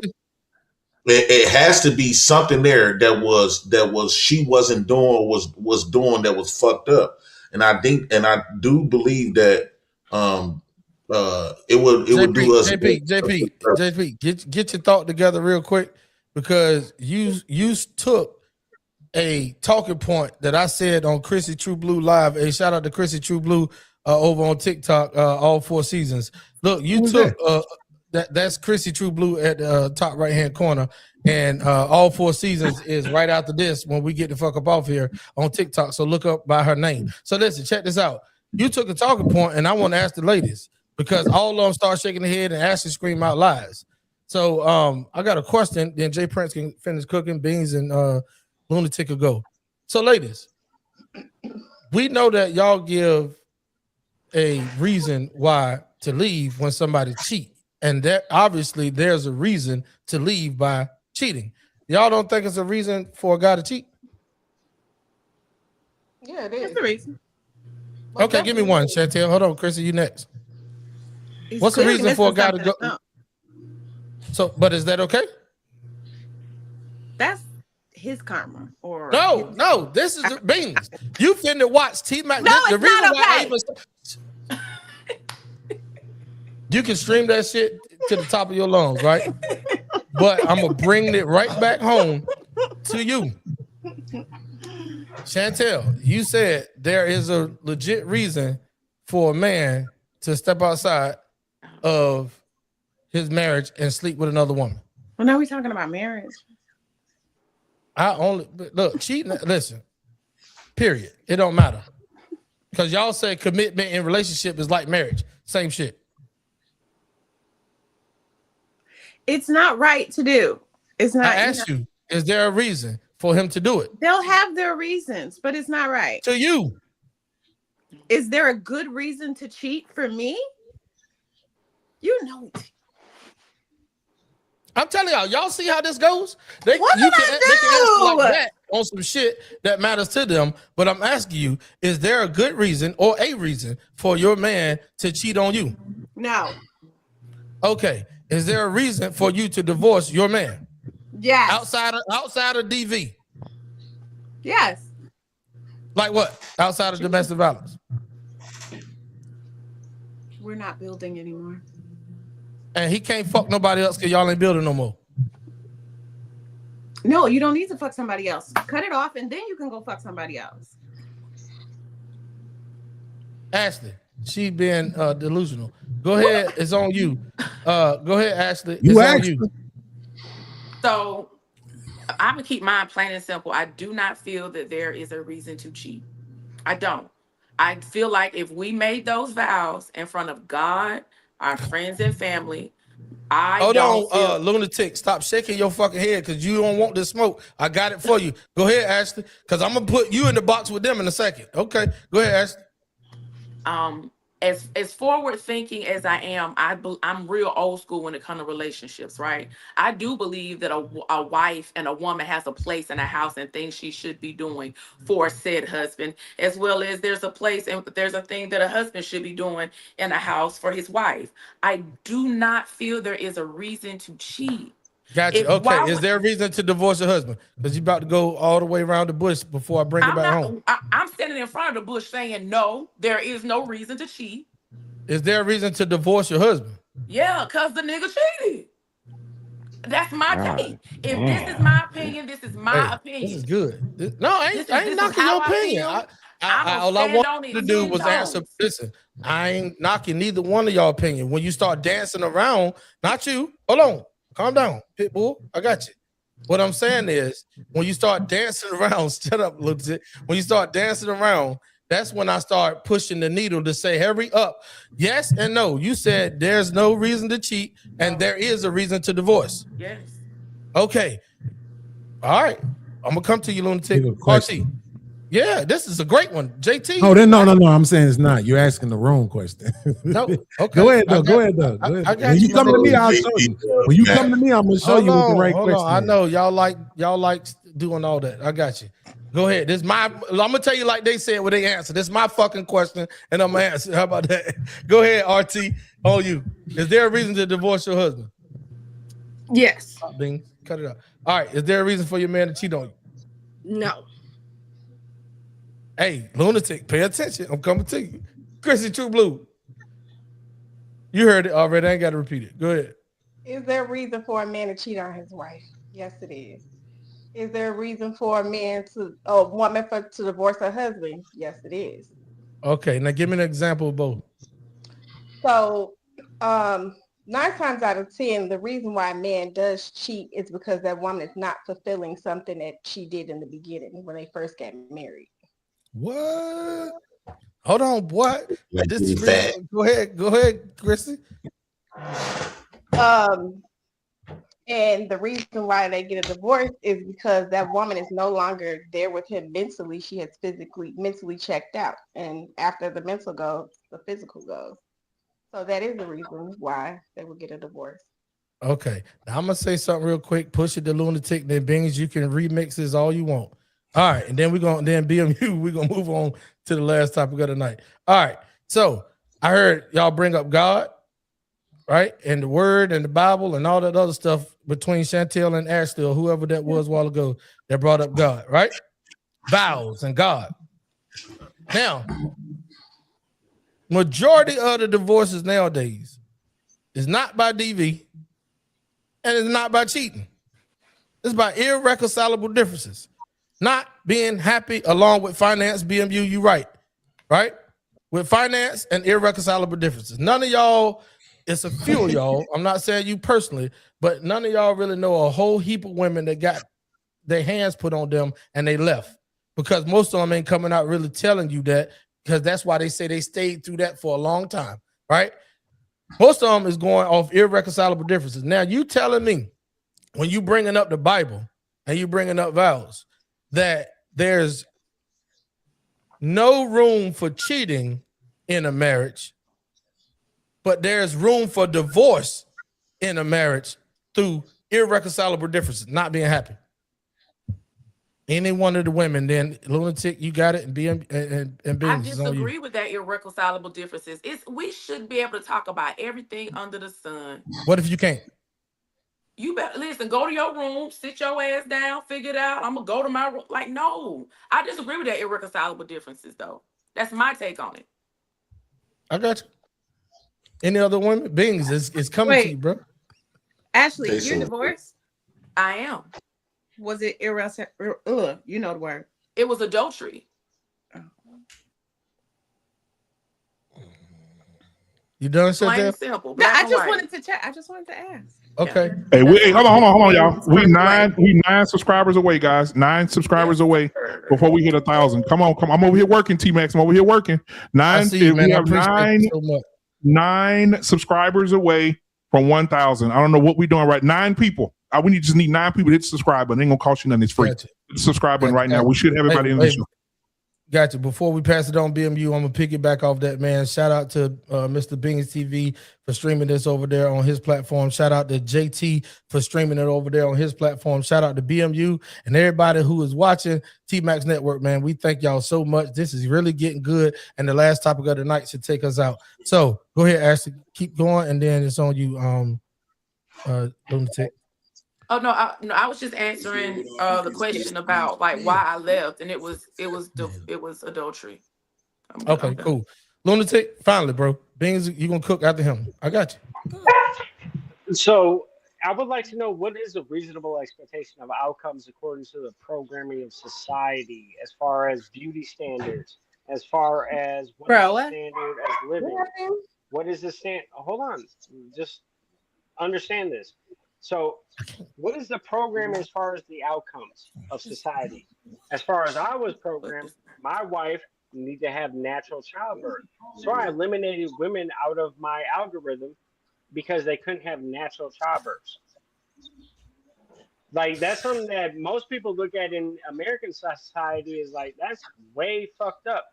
But yet again, what is the outcome of as far as our children, as far as their human interventions, cesarean, surgical removal, and Bro, then what? hold No, on. no, I no, thought no, real, real, no, real. he This don't is real know, and I don't either. statistical Hold on, hold knowledge. on, hold on, Real hold on. I'm not gonna let. statistical Hold knowledge, on. bro. Lunatic. Wait a minute. I got all the same shit you do too. I retired out of the army in 2017, been deployed 4 times, all up with combat zones. I understand. We can get fucking sidetracked quick, and I think you just did. So I'm gonna ask you the question because hold on, I'm gonna ask you a simple question like I asked them when they was trying to add on and do all the run-on sentences. I stopped them and said, "Answer the goddamn question. Yes or no? Is it a reason for a man to cheat on his wife, or is it a reason for a woman to leave her husband? Yes or no?" There is no reason for a man to cheat on his wife. There is no reason for a woman to leave her husband. The understanding of cooperation between two human beings to build a family has some kind of extrapolation that's been excited by our outcomes that society says that we haven't made it to the extravagant level. But yet again, if you live a basic, simple life, you accomplish everything that you want really, really quick in life. So yet again, no, there is no reason for a man to leave their wife, and there is no reason for a wife to leave their husband because conviction, and especially to the monotheist, I don't care if you're Jewish or Muslim or Christian, it's under God. Now, as a Norse pagan, the oath ring, the oath ring means that the circular progression of life is only progress when there's cooperation. There is no conflict.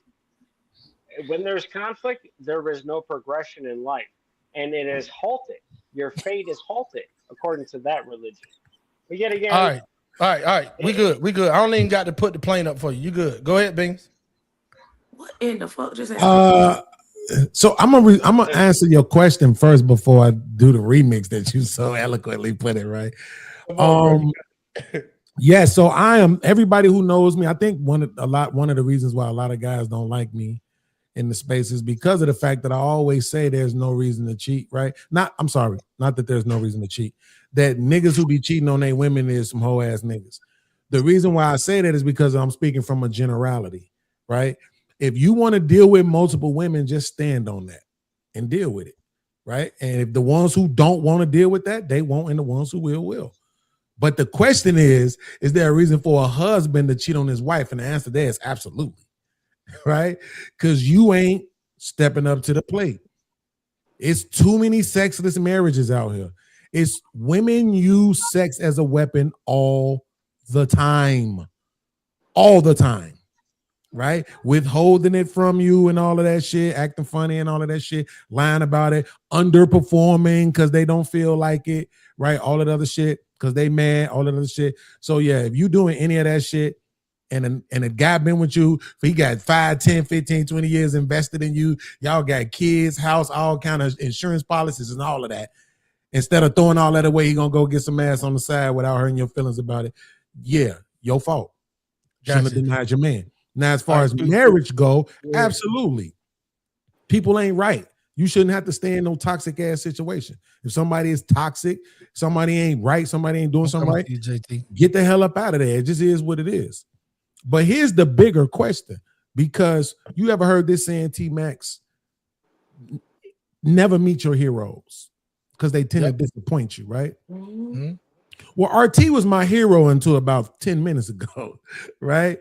When she basically stated that she didn't do nothing wrong in our marriage. That hurts, right? It's insulting anytime women get on these platforms and say, I never did nothing wrong. Right? Like, come on. Like, what are we saying? You didn't do anything wrong, right? Hold on. I think that when people ask that question, and they give that answer, you can't generalize and say that everyone's marriage is the same. 1,000, baby. 1,000. Every marriage is different. Okay. In my marriage, I'm sorry, did I do something wrong? No, he Hold on, RT, hold on 1 second. We got to do this. Ladies and gentlemen, we appreciate y'all so freaking much. Thank y'all so much. Listen, anybody else that hadn't hit the like and the subscribe button, we just want to say, please join the movement. Shout out to Black Man Unfiltered Network. Shout out to JT. Shout out to BMU. Shout out to my man's Beans TV. And shout out to everybody. Chrissy True Blue, Ashley. Shout out to Chantel.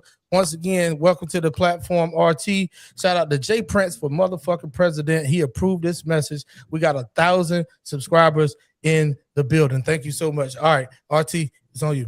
Okay, let me break it down for you. I know you don't know, no one too much know anything about me, but my marriage, I was married to someone with a narcissistic personality disorder, diagnosed, okay?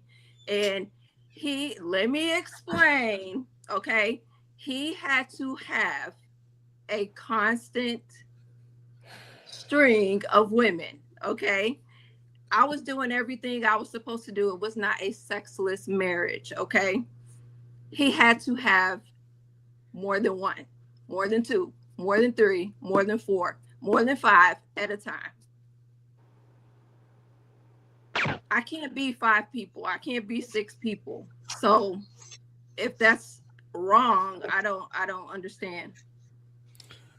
If I hear one more black woman say narcissistic behavior, I'm going to run out. That's a new word. I am going to. So that and misogyny, bro. Hold on. Can we have a conversation? Hold on. Just go ahead, Jay Brent. I mean, Mr. Beans. Go ahead, Beans. So here's the thing, right? My problem again, what I said is this. This is the biggest problem in our community is communication. People don't listen, right? I'm not trying to pick on the light-skinned girl up under me, but she was asked the question about the women and responded about the men. That is how horrible communication is within our community. So I'm going to say it one more time. The sister said, I didn't do anything wrong, right? So I'll give you an example. I was with a woman, right? And a year or two ago, I went to visit her on my way back home on a road trip. I stopped and hung out with her. And we were talking about some things that happened in our relationship. And while she was sitting there telling me about things that happened that I did that bothered her, right? So watch this, Chrissy.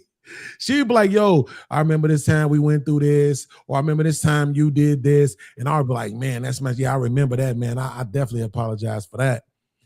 Oh, I remember you did this. That's crazy. I don't even remember that. But you know what? That sounds like something I would do. I definitely want to take the time to apologize for that. Man, you did this. You know what? That don't even sound like something I would do. But just in case I did, I definitely want to take the time to apologize for that. And then I said, but what about you? She said, what did I do? Right? So this is my point.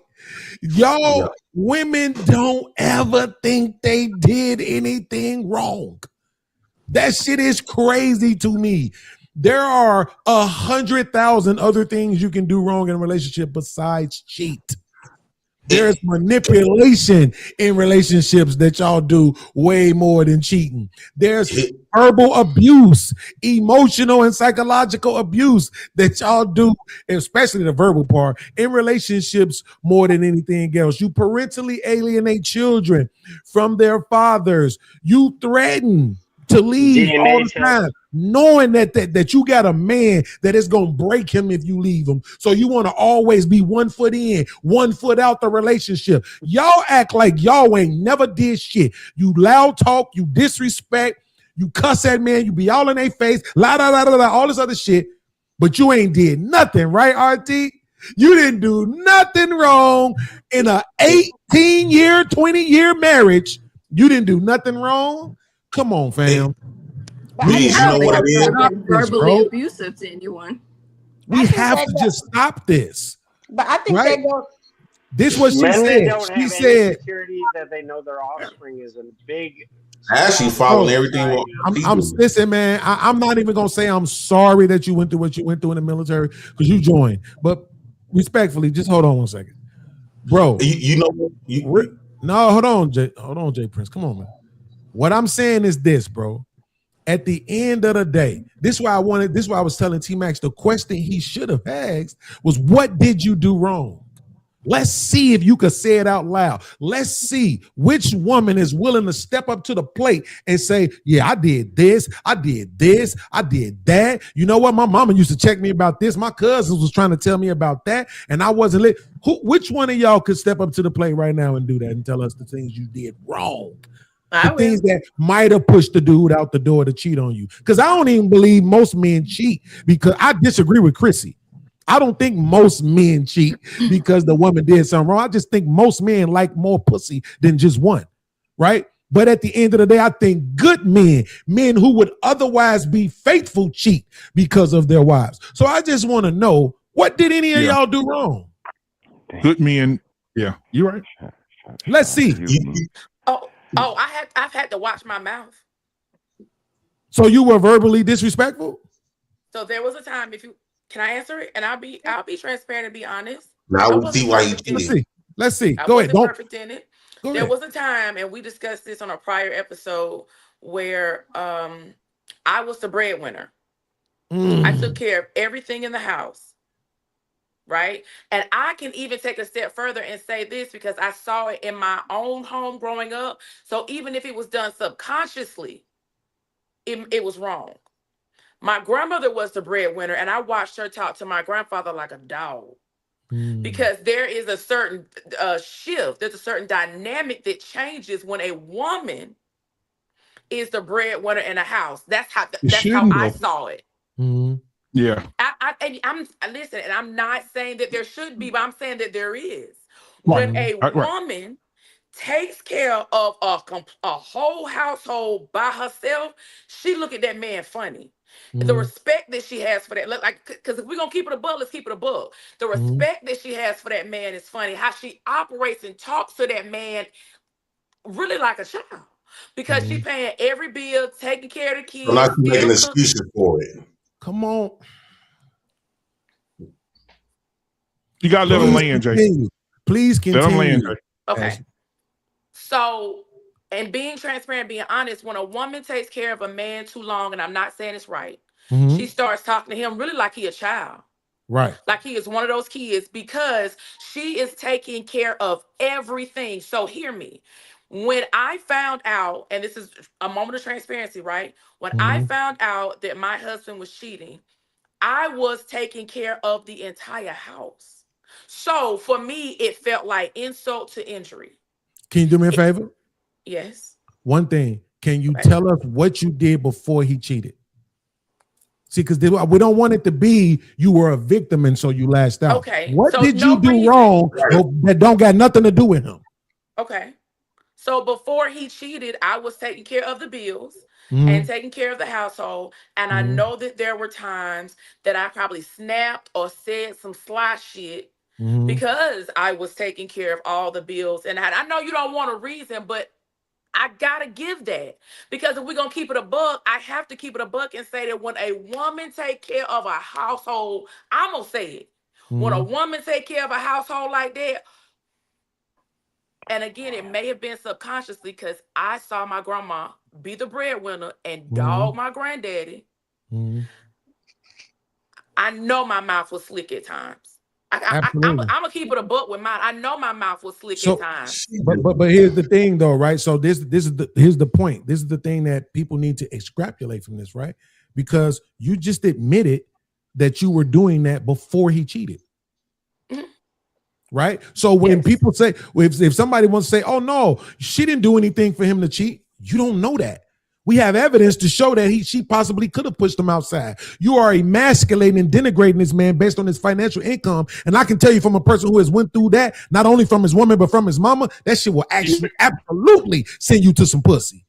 Because it's about the only thing that's going to make you feel better about the fact that this person is talking about you like this is some pussy. Facts. Right? It's like that. But can I also say? I hope T Max is listening. I'm really him, T Max. I also let me say this. She just made excuses for herself. That was an issue. And I was able to go to him. It didn't save anything, and I had to apologize, and I also had to explain, like, we never want to use it as a crutch, but I'm sitting here saying I saw it.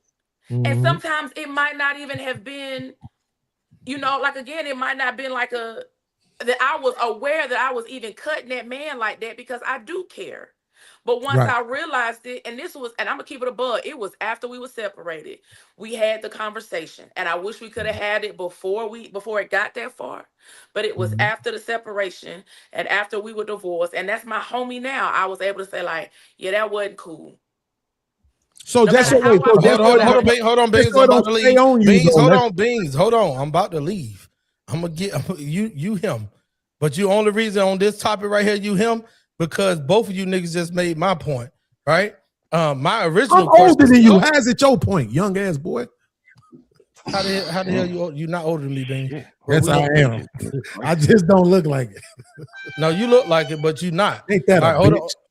All right, hold on, real quick. Let me get this out. Let me, hey, Beans, Mama, this man just called me BMU. I old. told you. All right, so check this out. Here we go.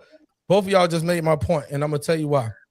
Because you was checking Ashley on talking reckless to her husband, and she admitted she talked to him, lost respect, and talked to him like he was a child at times. Her mouth was slick because she heard her grandma do that to her granddaddy when her grandma was the breadwinner. And my whole point was, because this happens more than often, women that ain't even running the household, especially in our community, that ain't even leading the household financially and all that other shit with the burden on their back, talk to their man like he's a child.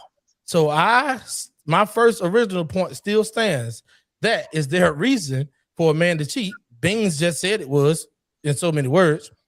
And Ashley just said that she can admit that she not drove him, but she disrespected him and talked to him like a dog. And Beans said you pushed him towards some pussy. So, bro. No. I'm gonna let him get his head nods and shakes out. When I came to him, so before it, for the men. This is for the men, right? When I came to him and I admitted, or I said, like, I feel like you getting comfortable with me just holding this down because you're able-bodied. Mm-hmm. When I came to him and I said, hey, this is a lie.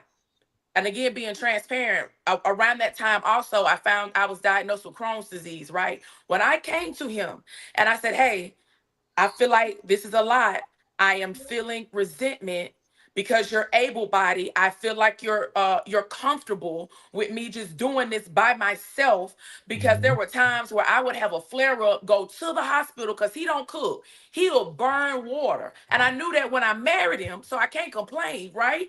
But now we have this new layer of information because I've been diagnosed with Crohn's disease, where I would be in the kitchen cooking dinner for all of us still with a hospital band on. So when I set my husband down and I said, hey, this is too much, I'm feeling overwhelmed, and then nothing changes. And we've had that conversation over and over and over again with apologies, but no change behavior. People get tired. Yeah. Man, get the fuck out of here with that sorry ass story. But the problem is this. Beans, go ahead. I want to hear that sad, bro. Y'all, because shit up. Hold on, JP. Because what I was going to say is this: there's nothing more. Sad shit. I know when we say women have different things going on in their life. Let's talk about, like, if a woman have a baby, she get home from having the baby, they say she has postpartum depression. She goes into a deep depression. She can't function like she used to. Her pH balance is off. She's snappy. She has an attitude. Sometimes they even fear the baby being around her, having those conditions.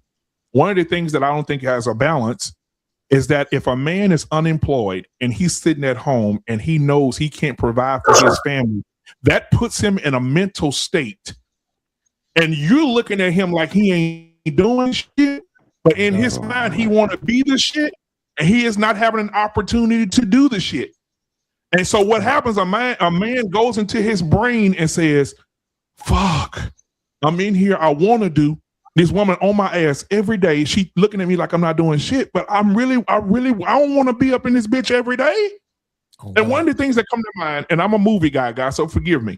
When you watch Fences, remember when Denzel told Viola, he said, when I'm over at the other chick house, I can laugh, I can smile, I can sit at the table and feel like I'm worth something. But when I'm here, I feel like this a job. You make me feel less of a man in this bitch. And he ended up cheating on her because he felt less than a man. He felt emasculated in his own house.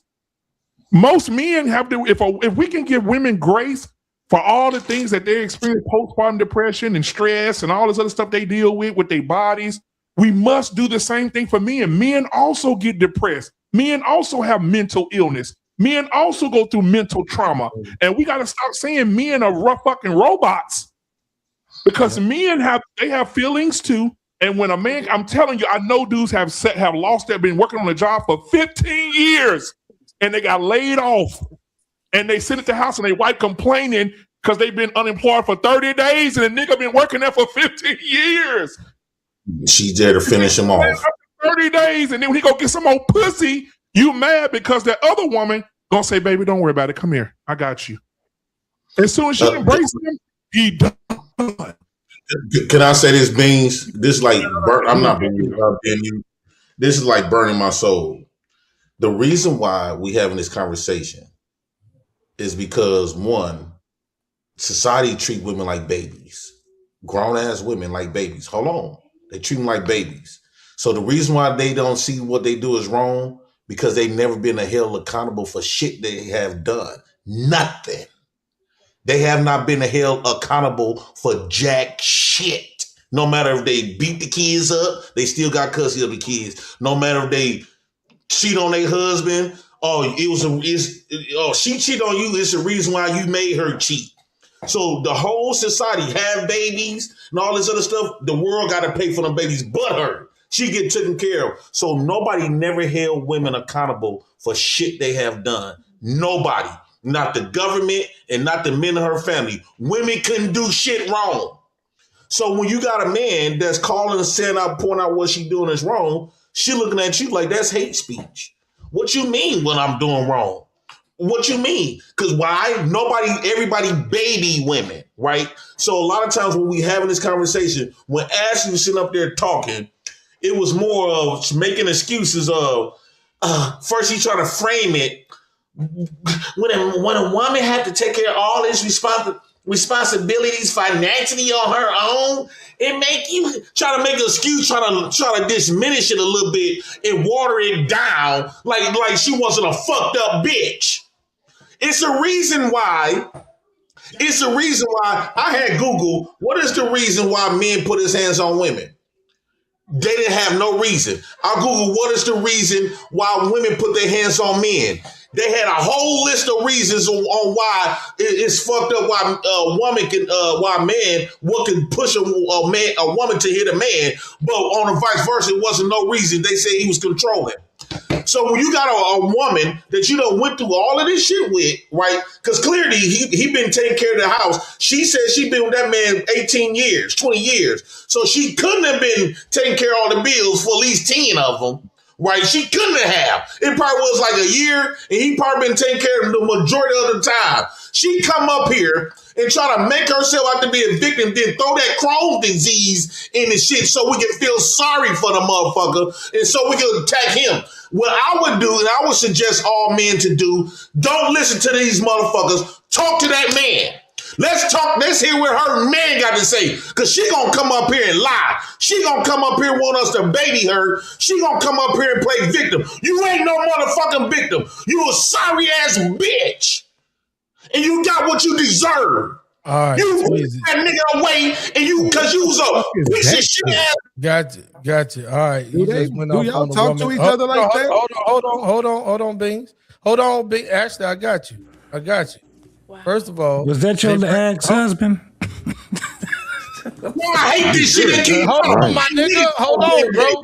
Hold on. So at the end of the day, triggered Jay Prince, man. I think it happened to him before or something. It did. BMU, it did. Let me do this real quick. It did. Yeah, I know. It did. Let me do this real quick. I swear to God. Because I know when you niggas go over there, see, we just hit 1,000 subscribers. I take all the disrespect you motherfuckers talking about.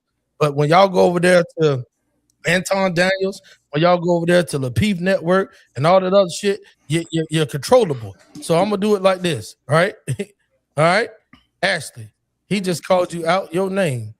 And I don't take that type of disrespect though, Jay Prince. So at the end of the day, on this platform, you call her personally, not generalizing like you call women bees. So Ashley, I'm gonna let you respond back to what Jay Prince said. And Jay Prince, if you unmute your mic, homie, Black House in the building. Go ahead, Ashley. When I was speaking earlier about my my ex-husband, I gave my truth about what happened and how I felt. I can only give you my story. And I admitted I was wrong. Because we love to say women won't be accountable. I admitted I was wrong. I was wrong. There was no, and I don't have no but for it. Matter of fact, I don't have no, I was wrong, but I'm just giving it to you how it played along and what happened. And like I don't have a lot for JP, and I'm gonna keep it a book with you even more. That Crohn's disease changed my life overnight. I don't take that light. I don't use it as a crutch either, because my nigga, if you didn't know I had it, if I didn't tell you I had it, you would know. I don't use it as a crutch, and I feel like you are really disrespectful. And that like just for shock value or whatever, but there's a time and a place for everything. And I feel like you were really disrespectful, and I think you need to watch the seeds that you sow. Because you reap what you sow, and sometimes it don't always come through you. It come through your kids. It come through your grandkids. Like I am still reaping the good seeds that my mother sown, and she's been dead 20 years. I think you are very disrespectful, and you don't even know how to argue respectfully. You just like to holler to get your fucking point across. Yeah, that went left for me, so I'm through with him. All right, Tweezy. We're gonna go around the panel real quick. Hey, listen, I apologize to my man Harris down at the bottom, bro. You've been sitting waiting patiently. So I'm gonna let you grab the mic. Go ahead, home. I appreciate you, man. Exciting conversation. Shout out to everybody for their contribution. Aside of medical issues, kudos to you for pushing through that. I wouldn't even speak to anything like that. I think that goes without saying. But me, not delegated to gender or anything specific, I just hear a lot of selfishness. The first example, like she said, she was taking care of everything for a certain amount of time, and once that time limit passed, like Beans alluded to, the verbal abuse, it kind of started. She even admitted that, she kind of talked to him a little uniquely. We'll say that. And I think that adds to the pot. They don't want to take care, not you specifically, never anybody specifically, but I just add up the integers. They don't want to take care of the home. They don't want to curate their family. And this is the difference between them and us. I'm proud to pay all the bills. I'm proud to get it all done. If I got to continue to do it, I'll still be proud. It's still my kids living here, it's still the people that I love and I care about. So to get things done, it's no time limit. If my wife doesn't ever make a dime, it's all good. But that's the woman that I chose. Ultimately, what I would say is, we've been saying it from day one. Even if you see yourself as the Joker, you're the most horrible person in the world, find a Harley Quinn. Like, somebody got to be down for you. But I know women come with some things. I think JP was alluding to it earlier. Yeah, they're emotionally unregulated. They're sporadic. They're easily influenced. Yeah, my missus is no different. But I take that from her. I accept that from her. That's something that I consciously chose to do. And I think it's that lack of selflessness in people today, that they don't want to give a little more or give anything less than what they can receive. And ultimately, this might be a little controversial, but I'm going to land my plane with this. Ladies, y'all bullies. And some people let y'all get away with it. Like, y'all bully the children, y'all bully the home. Even if I do pitch in and help out, you might not like the way I clean the kitchen. You got to go behind me. Like, the way you talk to people is a little unique. And again, it's unique when children can't talk to you a certain way, men can't talk to you a certain way, and it's only 3 different choices to choose from. So that leaves only women to talk to women. And y'all don't even allow them to do that. They're called everything but a child of God when they start talking to y'all. So it starts to look just bullyish. It comes off like the mob, like you're Big Tony, and we talk about Big Mama like she sounds like Big Tony. Everybody whispered in her ear and had to get permission, and she sent out all of the shots. And again, I'm from the generation where men got kicked out of the kitchen. The ladies were in the kitchen talking about how a man is everything but a good man. And ultimately, if that is what it is, if the ladies are talking to men uniquely, that's one thing. But if you're doing that, I know you're not putting anything positive into the kids about me. You're not solidifying what I do, what I bring to this family, how I uniquely contribute. But I make sure I tell them to tell mama her hair is nice, tell mama the food is good, tell mama her clothes look nice, tell mama the house look good. And that's the word curate that I use, like to look at our home and see what we can add to it to make it define us as a family. They don't do that. They don't give a fuck about the pictures in the house. They don't care about cleaning behind the refrigerator. They care more about going on trips and getting on somebody's boat. And I just think it's very disrespectful to society, not just men, society, because we all have a place to play in society. And when they say, I want to be a scroll, I want to be a man today, I want to be a woman tomorrow, I want to be a child, don't talk to me like that, but I want to pay the bills and I got my own car, but yet I'm a woman, hold the door for me. And that's a lot. You come off as a bully. And I'm one of those, I bully bullies ever since high school. So when I come off a certain way or I say something to a lady that people might not like, I really don't care because they're bullies. So, fellas, keep y'all heads up. Ladies, do that shit with who y'all could do it with. And everybody protect yourself at all times.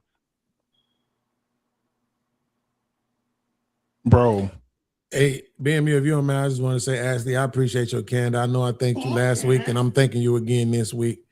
And I said it last week, so it ain't like I'm just kissing your ass. Like, I appreciate that. I appreciate the fact that when I pointed out, what you were saying in the way you were saying it, and I said, hey, but what about before he cheated? And you took the time to acknowledge what you did before he cheated, like you said, because the men always say women don't want to hold themselves accountable. So you at least trying to do that. You are trying to be the opposite of what you hear men complaining about. So I just appreciate that because there's only like 4 of y'all on planet Earth. So thank you. I don't think that these women are trying. I think that they do what women always do, bro. I think that men is too easy. Black men especially, you too easy to give in. And that's why we get the results that we get because we really soft like hoes. It take women very little to win your bitch ass over. No, you should have something to stand on. She started off in the game talking about she had a mouth. She didn't bring up no Crohn's disease. She didn't bring up her paying no bills. She said that in the beginning she had a fucked up mouth. Them women, she been having that fucked up mouth before she even got with dude. So I hate that we just keep ignoring. I got you. Trust me, I got you. I hate that we keep ignoring some real shit. Listen, because you don't gotta respond. I think when niggas want to fuck all the time, they let these bitches get away with with shit. Because you want to fuck all the time instead of telling these women the truth. Gotcha. All right, JP, you ready for this? You ready for this? Yeah. You're raising 3 little bitches in your house right now. And no, you raise some bitches. Hold on. See how you react? See how you react when somebody homie. We're gonna have that both of them. We're gonna put on wait a minute. Both raising bitches. Okay, come on. Okay, all right. So you see how quickly you jump to that though, right? When I said wait a minute, homie. When I said something personally about what you got going on, and you called that woman a bitch to her face on this panel. Yes. Okay. So I said you raising 3 of them. No, that's not the same. Okay. We're gonna bid you a farewell tonight. All right. Next, I got my man JT. What's up with you, homie? Yeah, that was definitely disrespectful. That was very disrespectful, bro. And hold on, JT. I want to say, as the host, as T-Max Network, we do not listen. We bring up topics because the conversation needs to be had. We all can get reckless generally, but at the minute that you start calling somebody on the panel way out their name and targeting them for something that they was vulnerable enough, not even just a woman, That part. I'm not pulling this like it's a woman being a victim and all this other shit and being vulnerable. I'm talking about as a person up here. If JT said, man, I went through that shit, T-Max, my wife left me, I'm just speaking. If my wife left me or blah, blah, blah, and I went through that, I'm not gonna say, oh, you a bitch ass. Like, that's different, bro. Like, we going way too far when we start pulling those type of punches. And I don't think nobody in the audience and nobody on this panel agree with what just went down. So with that being said, man, I apologize to you, Ashley, for what he did. Jay Prince, you know I fuck with you, dog. But at the end of the day, we not gonna have it over here because you don't go on other panels doing that same type shit. So when you want to pull back up, and the only way that you can pull back up over here is apologize to Ashley publicly, the same way you disrespect her publicly. Go ahead, JT. Yeah. So the thing is that again, and this is the craziest thing, bro. We've been talking about this relationship for a motherfucking minute, ain't we? So the thing is that it means that it's very important. It's very important to our communities. It's very important to the world because this is what you hear now, right? One of the things that I learned very quickly on my own panel and on BMU, because the same way that you got these women that's up here, we had to find balance when it comes down to talking to them. I've seen even my boy Beans, he finds balance when he talks to women, right? Because we already understand. Now, the thing is that what I've learned was that in order for us to be able to speak the way we need to speak and candidly to women, they got to trust us, right? And one of the ways that they trust us is to know that we're going to talk straight. Calling, even with the dudes, calling them out their name and all of that shit, it's not going to do anything for one. It's not going to do anything for your panel. And it's damn sure not going to do anything for your guests. If you want them to keep coming, you can't be, that outlandish, especially when you also dealing with women. If we claim that we understand women, then we got to understand how we be able to talk to women. You know what I'm saying? And when we're speaking to points, we have to speak to the points. One of the things that I love about being on panels like this is for the simple fact that we can get what we need to get out without causing harm. You know what I'm saying? To the relationships that we have just on the panel standpoint. You get what I'm saying? So at the end of the day, if we don't want our people to tune out from us, that's in, as far as the people that support us. And if we don't want the panelists not to be able to come again, then we got to find balance when it comes down to it. You dig what I'm saying? So the only thing that I'm going to say to this point right here, when it comes down to women and men, we got to keep talking this shit out, y'all. Everybody had different walks of life. And when we speak on certain things, we have to be able to respect one another when we are grasping what another person is saying. There was nothing that Ashley said to me that triggered me to a point where I'm going to call her out her name and start hollering and things like that. Basically, what it does is make me, it makes me basically go into my repertoire, reach back on it. And if I have something that can correlate to what she's saying, whether it's agreeing with her or being on the contrary of her, then I'll speak on it that way. She didn't say anything that was triggering. She didn't say anything that was actually wrong, because one of the things I do know about being in the culture of Black folks is that what she said, I understand because I have family members that spoke the same way. What she did was told us that, right. She admitted it. Right. She's like, look in hindsight, this is how it goes. Now imagine, I know 1, 2, and 3 guys for years. We all have different walks of life, every one of us, right? And we've all expressed some of the vulnerabilities in our life when it comes down to relationships. My boy BMU, been married for a while. Man, he talks about his vulnerabilities, right? Same thing with my boy Beans. The Harris tribe, bro. Come on, man. That's what, and I'm only speaking to these brothers because I've been knowing them for a while now. And I go on their channels and stuff like that. So when I hear Ashley, I don't know her that much, But that was dope with what she said because now we can have more conversation about it. You dig what I'm saying? JT, do you realize how hard it is? And I'm gonna say this in defense of Ashley and women like her, like Chrissy True Blue and Chantel. RT, this your first time over here, and like I told you, you are a permanent panelist in my book.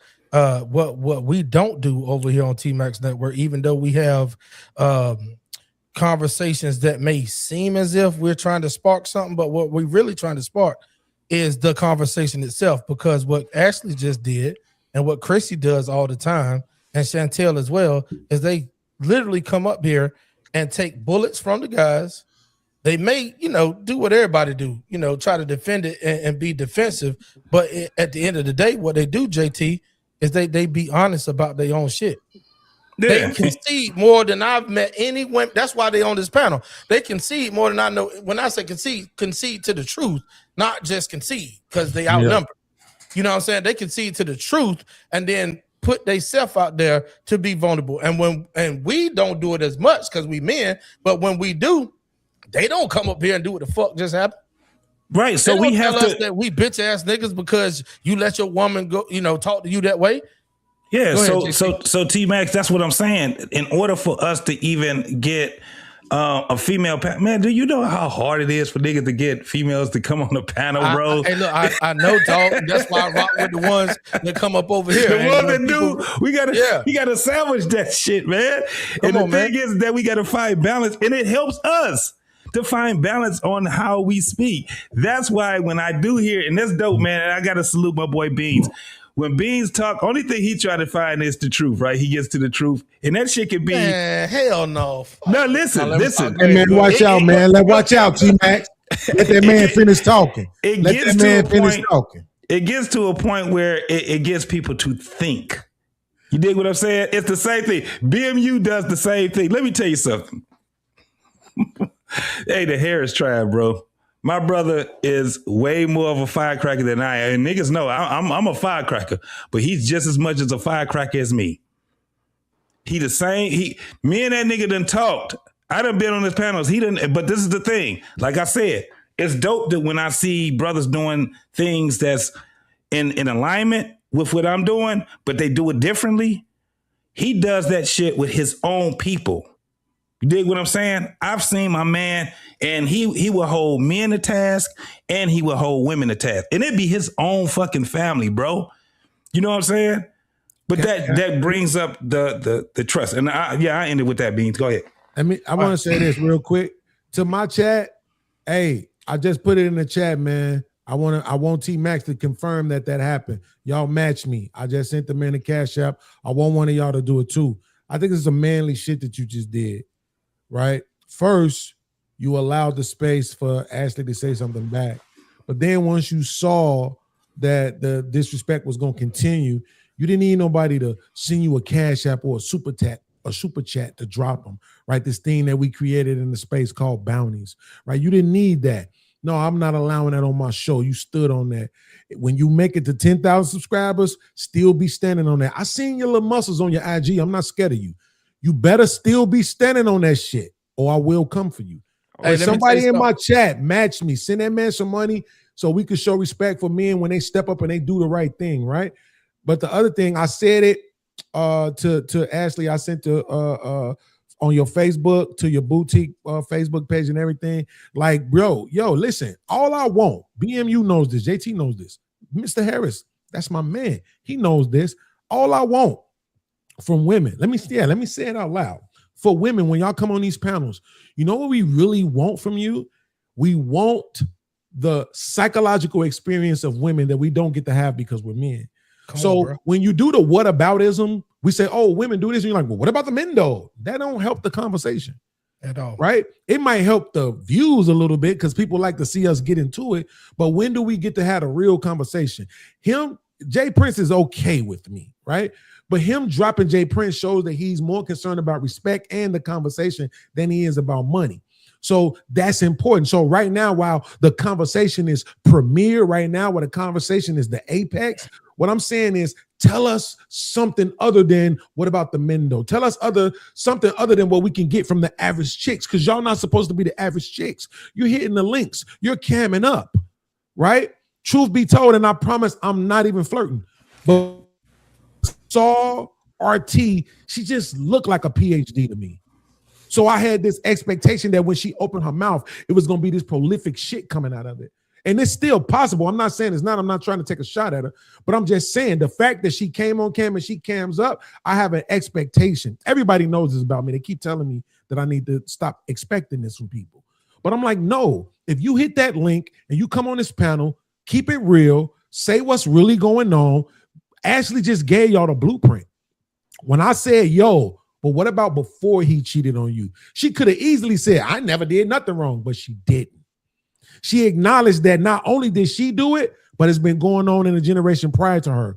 So she didn't try to pretend like it was something new that just started with her to try to make it like, oh, you niggas ain't used to that. No, y'all been going through this for a little minute. You see what I'm saying? So right. in that moment, she's the last person who needs to be being disrespected. Yeah. That's what took me there, Beans. And if anybody wants to handle that perfectly. You handled that perfectly. I got go ahead, Beans. You appreciate it, Beans. Do me a favor, T-Max. I put Ashley up on the big screen. I got you, my nigga. So Ashley, this is what I'm going to say. All right. I think that you are a beautiful person inside and out. And I think that you've lived enough life to write a book about truth. Amen. And I believe that you have told the truth, right, about your life. Even the first time I met you, you talked about the man that had a big dick with no expectations. And you talked about the hot pocket and he have a window. And I want to make you smile right now. That's what I'm doing. But at the same time, I appreciate the honesty. I appreciate the raw, unapologetic truth. And most times men don't want to be with women who keep secrets, but men appreciate women who tell the truth. And so I want to say that I appreciate your truth. I appreciate you coming on here week after week, telling the truth. And I think that when you see things, you don't always get into the sisterhood mode. Sometimes you stand in front of them with us and you stand with us. And so I want you to know that I appreciate your honesty. I appreciate your truth. And lastly, I think that you're one of the most beautiful, big-head, bald-head women I've ever seen in my life. Okay? I just want to say that to you. All right. But thank you so much, Ashley. I appreciate it. Yeah, absolutely. Listen, I gotta give. So I'm big on giving people their flowers while they can smell them and not just to put them on their grave, right? Or lay them on their casket. Thank you, Beans. Thank you, BMU. Thank you, T-Max. Thank you, JT. Thank you. I appreciate that. But when T-Max asked me to join, and I think I've said it before, this supposed to be a safe place. I sign up and I click the link to be honest, not to impress nobody, I'm not here for followers, I'm not here for cash apps. I'm here to be honest. So yes, sometimes it might look like I'm not always in agreement with the women, but I'm here to be honest because, like I said to Beans, I do care about black men because I have one, and because I know it's the right thing to do. It's just the right thing to do, right? So I appreciate y'all. Like, I'm not gonna cry because I'm a thug, but I appreciate y'all. No, it's cool. I 100% get it, because I'm telling you, I was emotional. T-Max, earlier today, I went to give me some fruit, right? Y'all don't know nothing about that. Y'all don't eat fruit.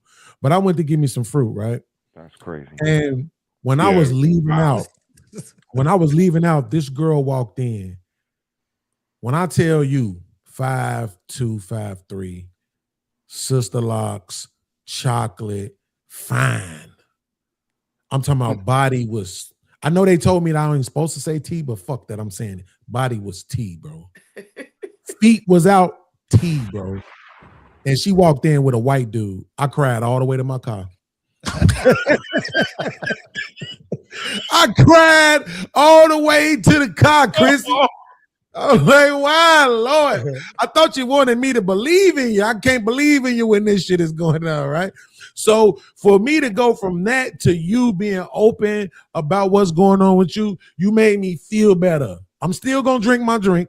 I'm still crying on the inside, but you made me feel better. But I didn't want to keep it all about you. I was trying to take it away from you when Jay Prince jumped in, because I just wanted to see.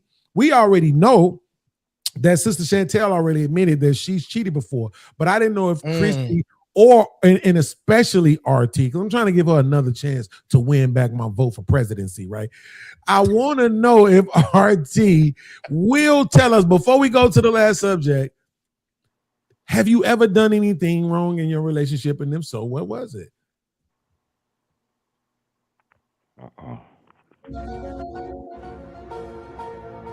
We saw you smile, so we know you heard the question. You can't fake it like your internet is messed up. You might as well see you blinking. That's what I was trying to answer earlier, and he was screaming. Okay. I believe you. Go ahead.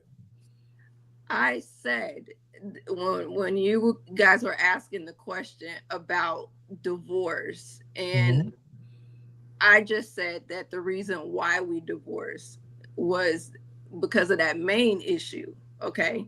But yes, obviously that, he felt wrong. I felt wrong. And maybe it was something that I did. I'm not sure of what it was that I particularly did, because he did not communicate that. Let's take it away. Something that I did that he didn't like, but he never communicated that to me. But even if we remove the divorce, right? I don't want you to think like that. I'm asking you, did you do something that led to the divorce? I'm just saying, did you do anything wrong ever? I mean, I'm sure I did. Give us an example, then, Superwoman. Show us that you're human. I am human, but I mean, it was just, I don't know. I mean, I'm. That's crazy. Stop. The only reason is because what's so ironic is I believe Kendra has a portion on her show where she asked the ladies for 3 flaws, and that's like the biggest mountain to climb on the entire show. And again, point. Like, y'all gotta stop doing this, because it's either ignorance or negligence. You gotta pick one. No, you can't just play like, I had nothing to do with it. Like, no, that's not what I'm saying. That's not what I'm saying. That's not what I'm saying at all. What I'm saying is that. I'm sorry. Go ahead. Absolutely. No. I was going to tell him. I say, Mister. He said that was a good point, sir. You made a great point on that. Go ahead, RT. No, what I was saying is that I'm sure that it was something that I did wrong. Can I think of it like specifically in this moment? No, because we have not been together for a while. So like I haven't reflected on it recently, I guess. Like I'm beyond it. I'm past it. But yeah. If I may interrupt just a second. Earlier, and I want to hold you to task here, okay? Respectfully. Earlier, you said this man was a narcissistic. He was this. You can name everything he did wrong, but then we asked you what you did wrong, and you said, I can't even think of it right now. Okay. So I guess maybe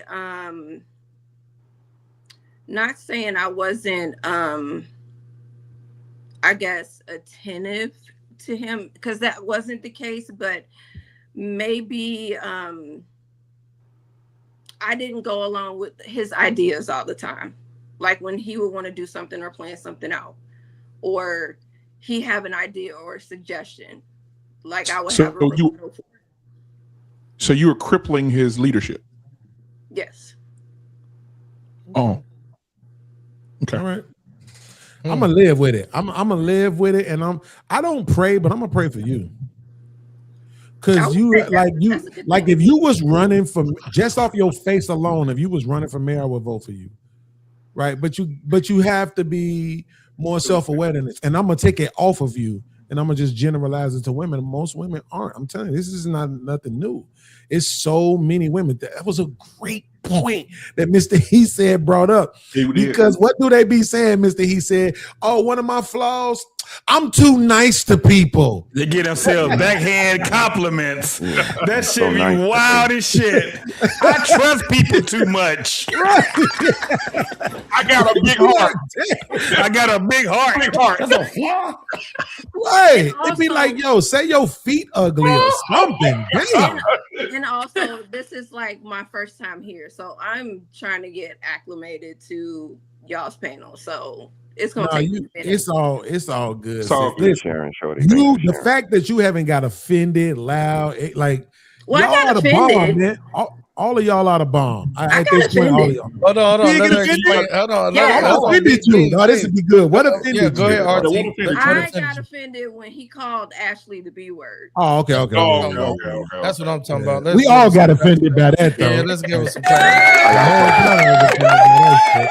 Yeah. Yeah, we But all if, was if offended this by is that Go a ahead. shit. safe, but if it's a safe space, it needs to feel like, you know, a All right, safe hold on. space. That's That's the the only only way I can. Let me explain this safe space shit.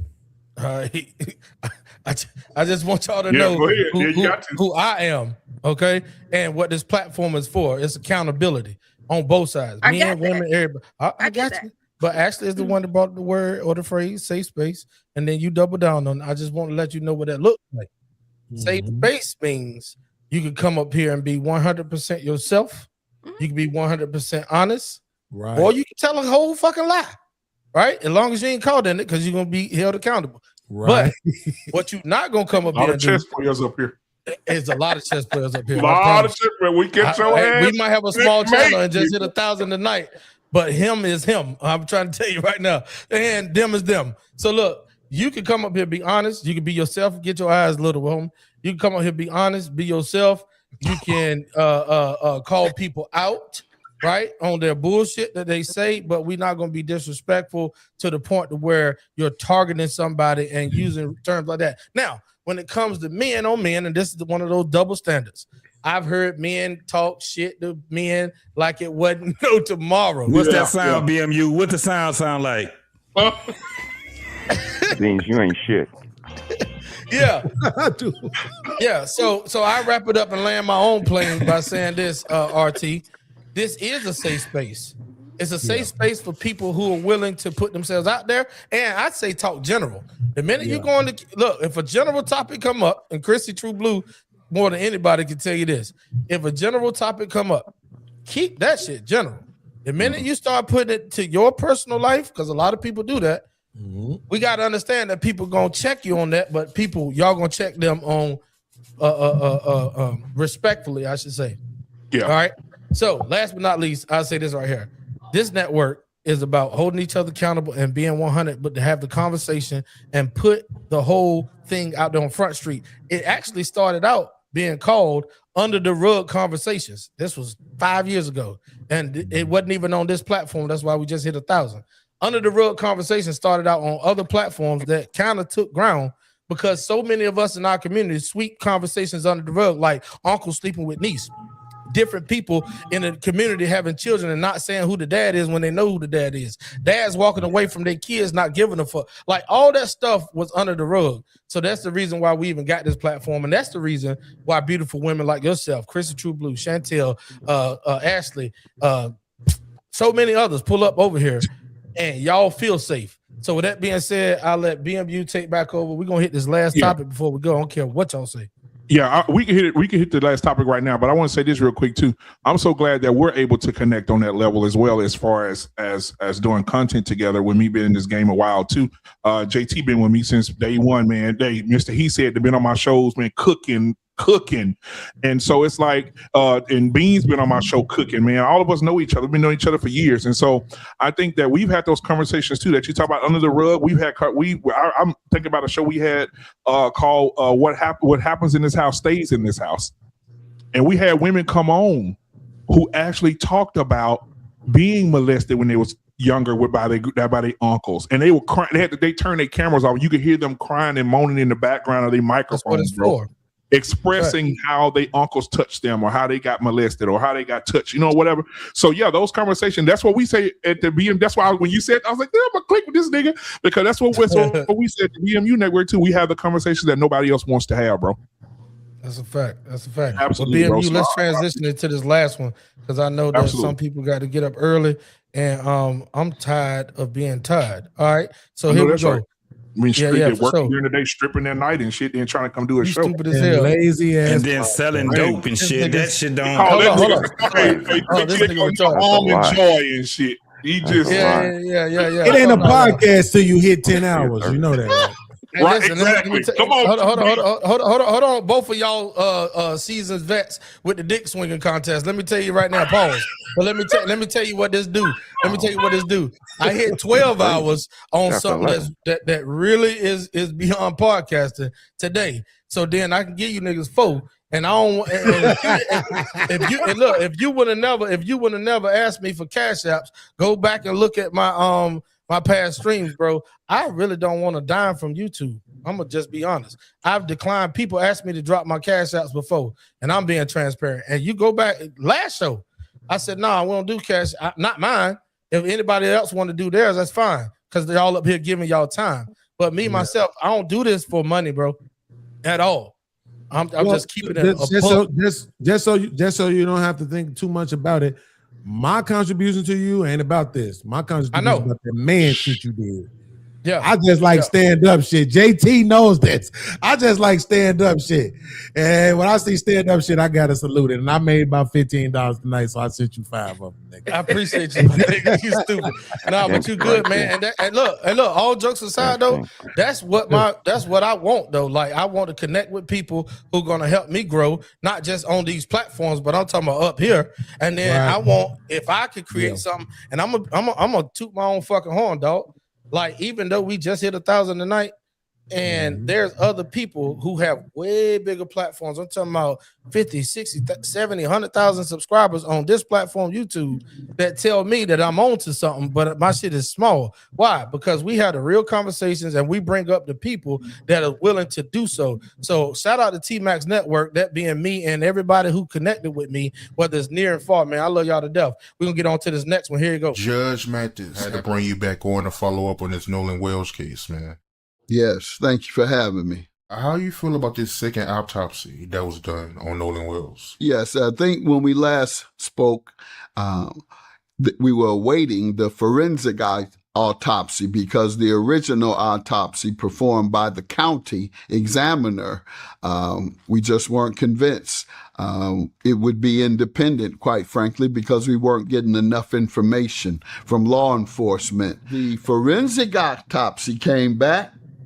And lo and behold, even though they're trying to downplay it, and the forensic autopsy showed that there was what they call discoloration. No, I call them bruises. In the latest information we have in the Nolan Wells investigation, we now have new information that the official autopsy in the death of Nolan Wells has been completed. This is according to officials familiar with the investigation. Results from the state medical examiner's office have not yet been made public at this time, but are expected to be sent to a grand jury. It was back on July 23rd that the office of the district attorney confirmed that the autopsy report of Nolan Wells' death will be withheld until a grand jury can review it. In the back of the head, appearing that someone has had their hand pressed at the back of their head, at the back of Nolan's head. That's concerning to me. And so hopefully we'll get some more insight on that. I'm not sure. It seems like there's another opportunity for them to investigate something physiological. I'm just not sure because as far as I knew, the forensic autopsy is as far as you go, but we'll see. But yeah, that's what causes new concern. And then you've had different stories coming out from the teenagers. One of the young men himself spoke out about it, claiming they had begged Nolan to get on the boat, and that he wouldn't. Then there's the woman that he's supposed to have stayed back with, I think her name Katie or something. Well, he was supposed to have stayed back with Katie. That was their story. However, Katie's friend says that she saw him only in passing on the island, didn't stay with him, and Katie isn't saying anything at all. All right, y'all just saw that I'm about Y'all to be just 2-0. clip right now. I know you about to be 2-0 because I'm gonna get you to elaborate on baby coin. I know you can't wait to bring that up. All right, you were right. Okay, everybody go ahead on and give BMU his motherfucking flowers before you get. I told you niggas, y'all didn't believe me. Was right. I told right. y'all. JT, he gonna get it tonight. All right, here we go. This is what we talk about, ladies and gentlemen. The Black community speaks out on Nolan Wells' case. We had new audio that popped up. We had the state autopsy that was finally completed for so long, even though the second autopsy was done before the state even completed theirs. That pooling on the back of the neck, where they said that this discoloration, like the forensics, many forensic scientists have already said that pooling don't just go to one spot on the back of your neck. If you was laying on your back, pooling means all the blood has seeped down to the lowest point of the body. If you was on your face, then your face will have pooling. If you was on your back, not only the back of your head, but the back of your head, the back of your neck, the back of your shoulders, the back of your ass would be pooling. Okay. Who said that, T-Man? You did, home. You McGee. I got okay. I got some buttons over here that you can feel great about it. Hey, you did. You killed it. I'm gonna let you go next. Matter of fact, because you did this from the beginning. Where I'm just talking about this on this channel. We talked about it on yours. We talked about it on other people's panels. But I was just talking about it today on mine because I wanted way more information to come out before I took any type of stance on it. And I'm glad I did. I learned a lot from Black Man Unfiltered Network channel on Flipping Tables, and with JT with his commentary on this. He took a neutral standpoint from the beginning, which I respect because we didn't have a lot of the information that we needed. But he also said it sounds like something is fishy. So with that being said, BMU, I'm gonna let you cook, bro, and do your thing. Well, I ain't gonna say I told you so, because that'd be rude, but I told you so. So listen. When you have a spot on the back of a man's head, I pulled it up on the screen and showed you niggas. I said, look at this man's head. How you gonna have blood and bruising in one part of the head and not everywhere else? I say somebody did something to him. Somebody even hit him in the back of the head with some shit. Or somebody had their hand in the back of his head, holding his head under the water, trying to drown him with some shit. But the boy was murdered. He was murdered, and those boys that he went out there with, we didn't come to find out. And let me tell you how the internet is undefeated. Somebody screenshot because they didn't clean all their social medias, all because I call them the leg quarter five. They didn't clean all their social media, and somebody screenshot one of the pictures of one of these white boys with the girl that our boy Nolan liked and was trying to talk to. I'm telling, bro, they got that. They have evidence of all the calls being rerouted from the sheriff's department to the judge's house, which is the stepmother of one of the white boys that was out there on the island. Bro, it's about to go down like 4 flat tires. And I'm going to be 2-0 here. I'm going to be 2-0. Mississippi is burning. Okay. A month ago, we had a show about, real quick, I'll say this real quick. A month ago, we had a show about baby Nolan, the little 1-year-old got shot by the police in Mississippi. And everybody was saying that the woman was trying to flee. The police was in front of the car, shooting in the car, and accidentally hit the baby. No, they just found out that it's a homicide. The police officer is going to be fired. He shot the baby, and he wasn't in front of the car. He shot through the side of the car. And then the craziest thing is, the woman that they stopped for stealing had a goddamn receipt for the diapers. And I said it since day one. She had a receipt, and the police just start shooting because they stupid. And now it's a 1-year-old dead because they want to be goddamn John Wayne. Mississippi is burning. Okay. So I want to start the conversation with that. How do you guys feel about this information coming out? And how do y'all, I really want to ask the question, should we be sending our kids out with multiple people that don't look like us? Okay, that should be the question. But how do you guys feel about the entire situation that's going on right now with the Nolan Wells case? Seeing now that the autopsies are complete, it's still going to be sealed, but we do understand that it's bruising and so on and so forth. We'll start with you, Mr. Harris.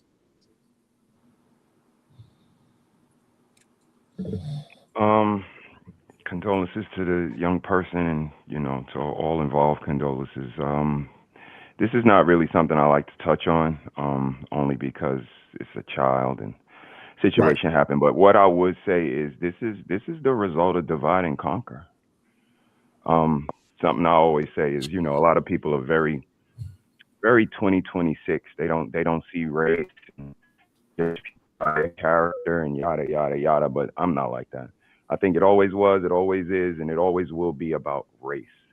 And this is a result of divide and conquer. When they got us yelling at each other about how we don't like each other and we not taking care of our kids, and we yelling at each other about taking care of our kids and being a good mother and being a good father, all of that gets a butt. It depends. It's a good time to kill them, good time to feed them with chemical warfare and biological warfare and the food that they eat. So, as long as they're yelling back and forth about how much coochie they could get or who's paying for a trip, we could pretty much do anything to them. And that's what they're doing. And I'll land my plane with this. Why y'all live there?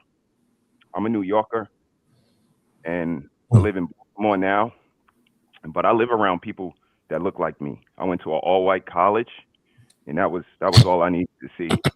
Um, why y'all live in Mississippi? Why y'all live like BM? I know you in Texas. I know that's a big play, but why y'all live in lynch a nigga Mississippi, like Spartan and in the heat of the night? Like move to a city where there's a store and a sidewalk and be around people who love you, because you're more likely to get deleted by the people who live around you. Crime is about proximity. I know y'all say it's not about race, but you live by them, they're more than likely to get you. So, don't go out on boats with people that don't have your best interests at heart, and protect yourself at all times. You know what? That is a good question, and we'll ask that one next. But that is a good question because there's a lot of things that didn't happen over the last 6 months in Mississippi with black people that come up missing, and they done found black people heads in the woods. Their head over here, their torso in another county, their legs, like they done found dudes hanging from trees. Like Mississippi burning. I don't care what nobody say. But we get to you, Chantel. Chantel, what are your thoughts about the entire situation? It's sad. It really is. And as somebody who unfortunately grew up around all white people, yeah, I still don't trust them. I mean, yeah, my mama took us out there for better schooling and all that, but yeah, no, I don't trust them like at all. Like my niece was actually just on a trip with a group of friends, and unfortunately, she's around all white people, and she was calling to try to get released so she could go jet skiing. No, you can't do it, baby. No. So it's sad. And how do we fix it? I couldn't even tell you. Yeah, I think if you raise a mutt with pit bulls, he'll try to act like one, and I think that's what happens. I think these kids try to take on the characteristics of their parents, and I think their parents are teaching them this. And keep in mind that this guy's father, who's in question, one of the boys, is a drug dealer, not illegally, but he's a pain drug guy who sells millions of dollars worth of drugs a year. He got a $6.5 million house sitting on the lake, one of the lakes that the boat stopped by before they said supposedly was going down. Ashley, what are your thoughts? So I'm going to speak from the point of being a mother to a black young man. Okay. I wholeheartedly had a conversation with my son that, listen, we hang different, we do things different. There's a difference between us and them. And I'm always wanting him to be mindful because he does have white friends. And I never want to, seem like I'm saying I'm watching him and his friends, although I am. But like, those are his friends and he gets to choose who he wants to be friends with, right? But I'm always in my son's ear, like, I need you to be on a swivel. I need you to be mindful. They do things differently. It's just a difference in culture and people. And I'm just always on my son about head on a swivel when he is amongst those kind. And again, I agree with Chantal. I think it's sad. From the beginning, I felt like my mama used to say, if it walked like a duck and it talked like a duck, it's a duck. So from the beginning, I felt like it was fishy. Again, as my mother would say, something in the milk ain't clean. Uh, I thought it was fishy from the jump. Um, and I can't imagine because I've experienced grief, and I pray for them often because I know a lot of parents who have had to bury children. I can't imagine that. Like, I can't even wrap my mind around having to put my baby in a box. And it's just sad. And again, when you say, like, how do we fix it? I kind of want us to be with our own kind. I'm going to say it. I want us to be with our own kind. I grew up with grandparents and heard about the days when we had our own grocery stores. We had our own laundromats. We had our own, you know what I'm saying, banks. But we wanted to be equal, and here we are. And I don't know, sometimes, all the time when I think about it and I have these conversations, I don't know if that was always the best move, because they don't love us like we love us. They don't love us at all. Appreciate that, Ashley. Now, I will say this, 'cause I'll get my little commentary between. Get ready, JT. I will say this too. When it comes to situations like this, I just believe it's just bad all the way around. I think that the young man went to a school predominantly white, right? I mean, 90% white. And he just tried to be friends with these people, and his mom allowed him the freedoms, and those freedoms just cost him his life. And that's what I believe. But JT, what are your thoughts? Oh no, hold on, and one more thing. I think Officer Tatum, shout out to Officer Tatum, because I think his interviews with those boys are going to be the best thing to solve this case, because they have lied their asses off, and they said they had no reception out there. They couldn't get enough phone calls. The phone was there. Officer Tatum went out there, and Nancy Gray said, wait a minute, was there reception or was it not? He said, well, I had reception when I was out there. Them boys sat there on them interviews and lied, and that's going to be the nail in the goddamn coffin. But go ahead, JT. Real quick, let me say this. I also went to a predominantly white school and college. I went to a private Catholic school, went to mass on Friday and said the Hail Mary. So a lot of my experience and what I say is because I've lived it. Right. I wore plaid dresses and socks to the knee. And again, we went to mass on Friday. Ugly ass dresses. Yeah. We went to mass on Friday. So when I'm speaking, I was called a nigga. You know what I'm saying? I had teachers, teach me funny. And again, my grandma gave me the freedom to make my own friends, but it was always told to me, those are not your friends. Don't get too comfortable. Again, what I just said, they don't love you. They don't love us like we love us. They don't take care of us like we take care of us. So again, that is a lot of my thinking, because I was the only black girl, and this is no exaggeration. I was the only black girl in my school up until 6th grade. Because how many black families can afford a private Catholic school?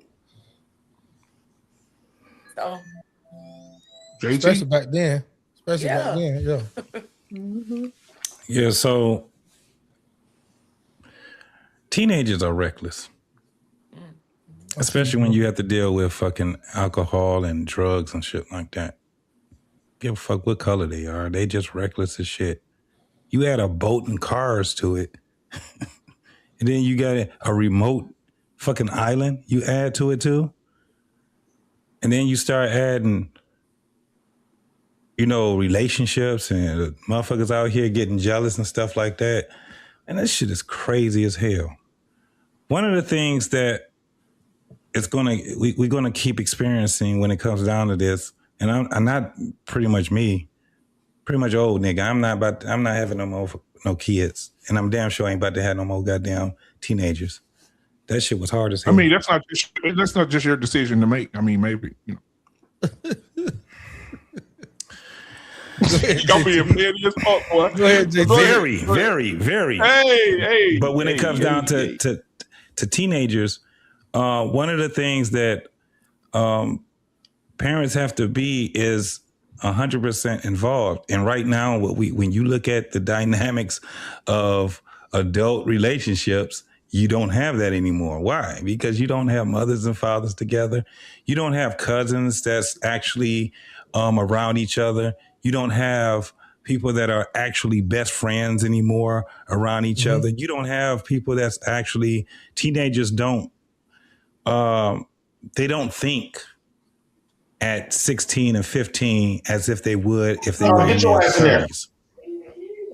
So when you're looking at what is happening right now, this is that thing where like I'm just putting myself into a teenager that deals with boat life.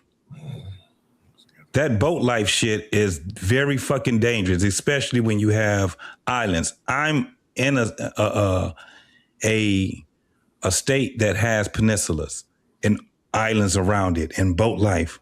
We're surrounded by nothing but lakes, right? However, I've never had that life myself until I got older. And when I started seeing how many 16-year-olds and 17 and 18-year-olds that were getting together and going on these different islands and stuff like that, like there's a place where I'm at in Michigan, they call it Belleville. They have another one in Port Huron. They live that boat life. It's not far away from Detroit at all. And when you start seeing that type of life, you'll be amazed at the amount of deaths that's in that life. Boat crashes, people fighting on the islands, somebody getting their ass killed and shit like that because they're mixing with people that should not even be involved with this shit. And the problem that we have right now, with what we dealing with right now, there's somebody and there's a multitude of people that is involved with this man's death or this young man's death. And this is what we have to deal with right now. Do I believe that it's a racial issue? Possibly, perhaps. However, we're just talking about people. Teenagers. Reckless ass fucking teenagers. Teenagers are fucking reckless. And I'm just hoping that they do get to the bottom of it. And just like I said previously, black man, because nigga, you called me as if I was on the opposite side of you. When I said we need to, my stance was what? We need to get more evidence. We need to, we can't just go to conclusions and all of these different things, because I was looking at it as a detective and not as a family member. And one of the things I said, imagine having family members involved with the detectives. Do you know how chaotic that shit would be? So that's why you have to have people involved that is not in a biased state at all. This is the reason why you got to let these detectives do what they do. And you also have to be able to, have the people that, what they call them? They're the ones that look and make sure that the detectives and the medical examiners do their job. There are way more people than you can even imagine that's involved in this job, especially in this case, especially now that is that high profile. And don't nobody want to lose their job, and don't nobody want to go to fucking jail. And I'm going to tell you right now, motherfuckers going to be giving you the straight and narrow when it comes down to it now. Yep. I ended with that. Hey, I appreciate you, JT. Hey, look, JP, I saw you pop up in the back, and I don't know if you heard me when I exited you stage right. When I saw you pop up back here, I assumed you heard what I said as you was leaving. So I don't know why you here, what you doing, but I assume you heard what I said. Yeah, because I do got a lot of respect for you, T-Mac, and respect for everybody. Typically, when I do get passionate about the conversation, I usually make it general. I don't be mad at the person. I be kind of mad at the situation, but I take it personal, calling Ashley out her the B word out her name. So I do want to, for myself, I don't want nobody to leave these platforms and having real serious problems, like making people feel some type of way for something I done said. So I do want to apologize for that. I accept your apology, and thank you for being man enough.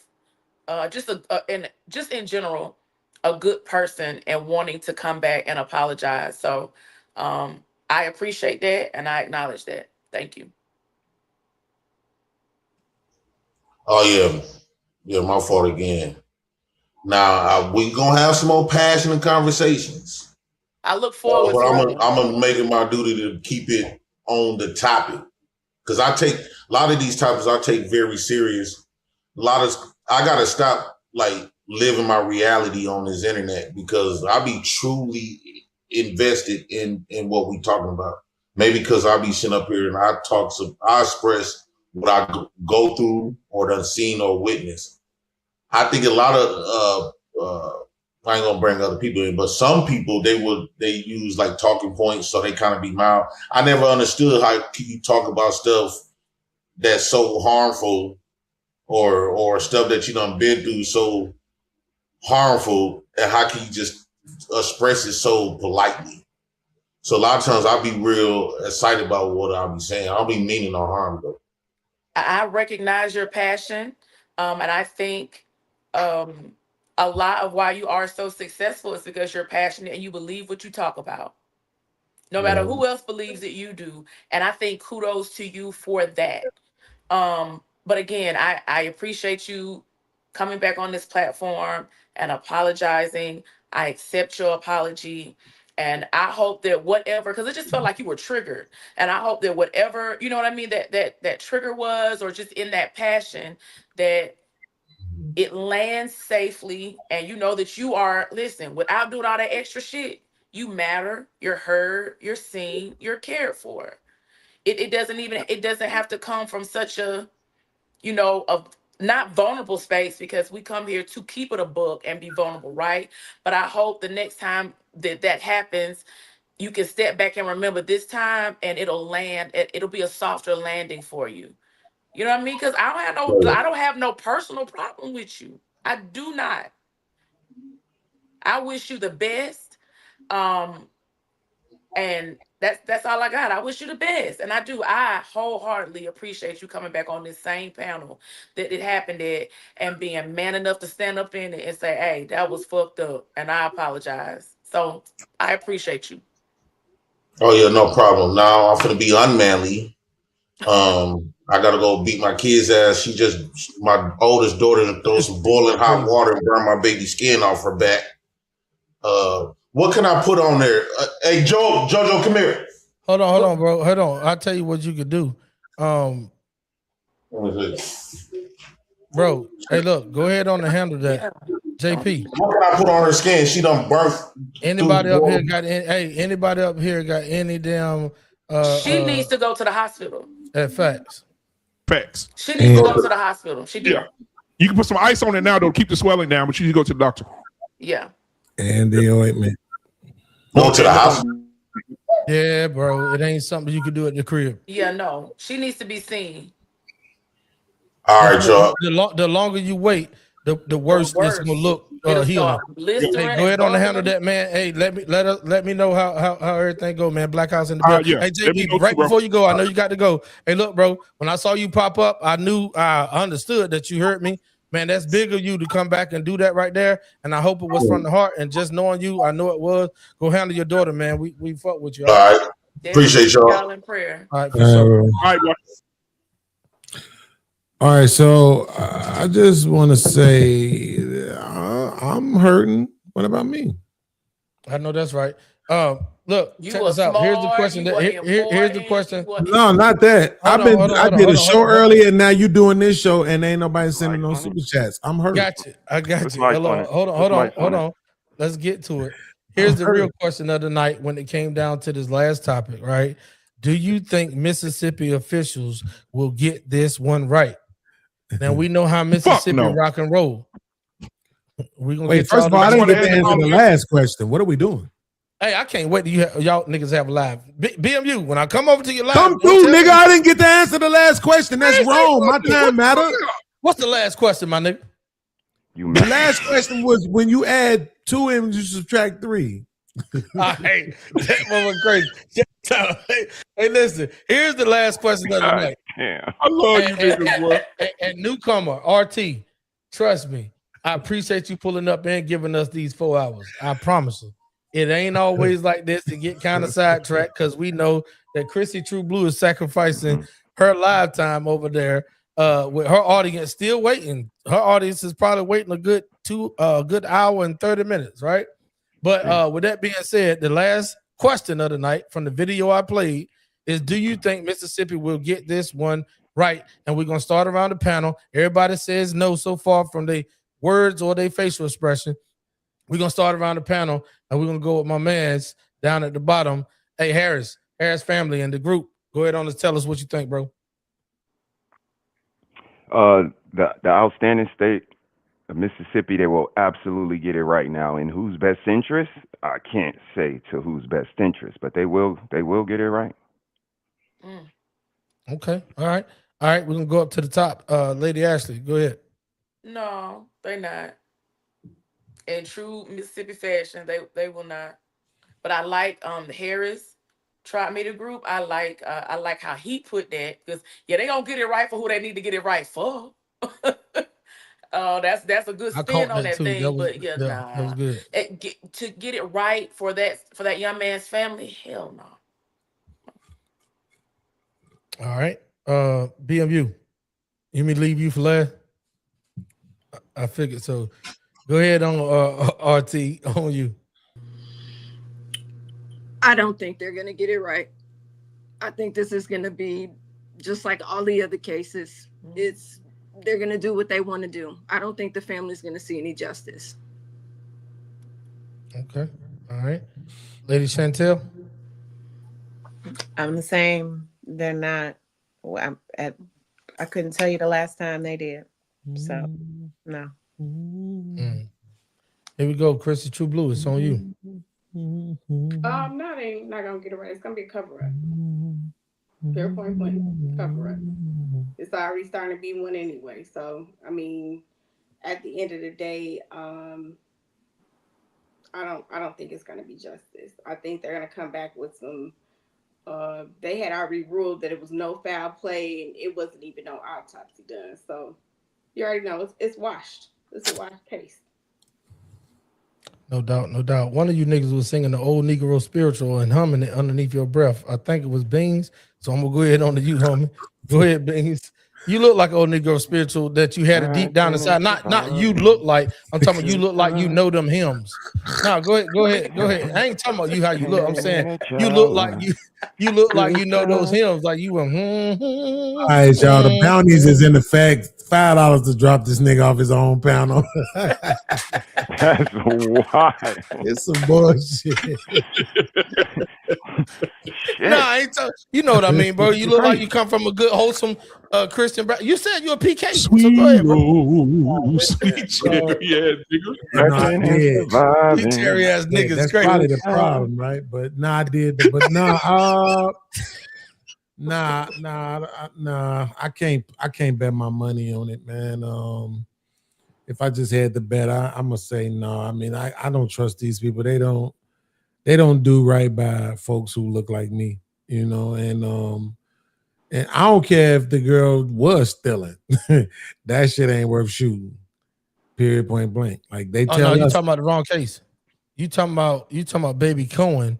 We talking about Nolan Wells. Are you talking about Nolan? Yeah. We talking about Nolan Wells. Yep. I thought y'all said Mississippi. It is in Mississippi. That shit happened in Mississippi too. Yeah, that's why I said. That's why the question is they gonna get this right.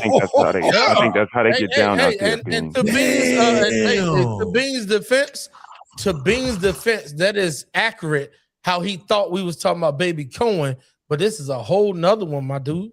This is a whole nother case in the same state. Yeah, go ahead, Beans. You made a good point. This is don't another let the sun one. go down. Go ahead, and Beans. Beans, I think the sun was still up. Don't let the sun go down there. Oh yeah, that's a sundown town for sure. Yeah, that's a sundown town. That's a sundown. I ride through that motherfucker on purpose. T-Max, I ride through there on purpose with that thing on my lap. I got a lot of stuff upstairs and a whole bunch of cabinets, and we can go through that son bitch and go through it together. Yeah. Wait till you get from what I heard watching a couple of videos, technically this shit ain't even a case yet because ain't nobody been charged with nothing. Correct? Correct. Yeah, that shit ain't going nowhere. It's not a homicide. Yeah, it's not labeled a homicide. Yeah, it ain't going nowhere. Unfortunately, it ain't going nowhere. But I just want to say this. I don't believe in the afterlife and all that shit. I'm not a believer. But just in case it's true, Nolan, you was a good dude. From all accounts, from what I could tell, you was a good dude. You was somebody who I think could have led my daughter, and that's why they got you up out of here, because you was really him. That part. Hey, Beans, before I go to BMU, but here's the kicker behind the whole thing. They have made arrest in this case. They have. In the Nolan Wells case? Yes, sir. Let me tell you about it because I know BMU is up on it just like I am. I watch this shit. All these cases we be talking about on these platforms. The only reason why I can come up here and bring the content that I'm bringing, because not only is other bigger platforms reporting on it, but I literally watch these every turn, and they've made 2 arrests in this case, and it ain't been from none of the accused, none of the people that they think had something to do with it. It's only been, now watch this shit. It's only been from the people that was sending death threats to the mothers of the accused. Now watch this. Here's the turn of Mississippi on some bullshit. Yeah. The mother of the dead has been getting the same type of death threats, and nobody that sent death threats to her has been arrested. Only 2 people that have sent death threats to the mother of the accused or one of the boys of the accused has been arrested. Y'all take that shit. BMU, we're going to leave you for last. JT, it's on you. It ain't about race, though, huh? Oh, nigga, I did. I ain't talking about you. I'm talking about your business in general. It's not about race. Yeah, because you know me, I'm like, shit, all this shit is, you mix it all in a bowl and it's fucked up, man. Beans, they both from Mississippi. One is the city is the one what we're talking about at hand. Isn't that close to what's that damn city that's close to Louisiana? Hour away Vicksburg? from Louisiana. Vicksburg? No, not that one. Vicksburg is an hour going 20. You talking about going 10? But you got Vicksburg. It's that one there, but it's the bigger city. I can't think of it right now. Biloxi. Oh, yeah. Biloxi. That's the one. That Biloxi is right there. That's where they're close to. That's everybody. That's that boat life shit. Yeah. Again, when you start talking about this type of shit right here, that's why I said that when you start looking at where this case is going, I can tell you right now, I don't know, and I'm kind of like what Sean is on. When it comes down to it, they're gonna get it right, but who? For who? Like I said, motherfuckers ain't trying to lose their job. There's a lot more incentives other than just, you know what I'm saying, for the family. Motherfuckers make their careers off of these type of cases. You know what I'm saying? So this is why when I say, yeah, they're gonna get it right, but for who? Yeah. Yeah, he's absolutely right. We just don't know how this is gonna turn out, but it's gonna be bad. It's gonna be bad for somebody is gonna be bad for. No doubt. Facts. All right, Harris Tribe Media Group on you, homie. I believe I chimed in. Oh, you did. I'm sorry. I apologize, thank you, bro. sir. Nah, no doubt, no doubt. Hey, you just been patiently waiting on all these, so I figured you didn't. Okay, BMU. I'm gonna let you end it. I already spoke my piece. Go ahead, homie. I just want to use my time to say this. Mississippi is a breeding ground of racism toward Black people, period. And anything that happens in Mississippi, you're always going to side-eye it as a racial thing. I don't think there's nothing that has happened against Black people in Mississippi is a racist thing. Like I mentioned earlier, 2 years ago, you had a guy who called his mom from work and say, "Mama, I think these white people at my job trying to kill me." She said, "Call the police." He calls the police. The police didn't even do anything about it. They didn't show up. He got in his car and left the last time anybody seen him at his job. Guess what? 3 weeks later, they found him torn to pieces. Somebody decapitated him, cut his arms off, his legs off, his head off, and spread him over 3 counties, his whole body. Right? That's Mississippi. That was 2 years ago. After that, there's another Mississippi case, right? I'm gonna use my time for it. Another Mississippi case. Man walks across the road, an unmarked police car, police officer, off-duty cop, hits this homeless man, kills him, puts him in the trunk of the car, takes him to the jailhouse cemetery where they bury the bodies that don't have no family, and buried him in an unmarked grave. After they buried him in an unmarked grave, the family found out the dumbass police officer didn't take the wallet out of his pocket. They went to go, the family say, it ain't like our child not to show up. They went to looking. Guess what? It's always a witness somewhere, ain't it?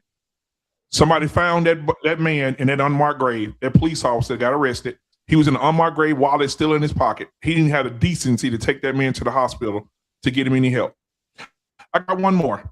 Mississippi, girl gets arrested, goes to the police station. 4 days later, it's a foul smell coming out of the police parking lot. They found this dead black woman still in handcuffs in the police van, dead. Been there for 4 to 5 days. They go look at the camera footage to see what happened to her. The cameras don't work. This is Mississippi. So what I'm telling you is, this goes far back. And last thing and I'm done. There's this place in Natchez, Mississippi called the Devil's Punch Bowl. I want you guys to Google this whenever you have time to do some research.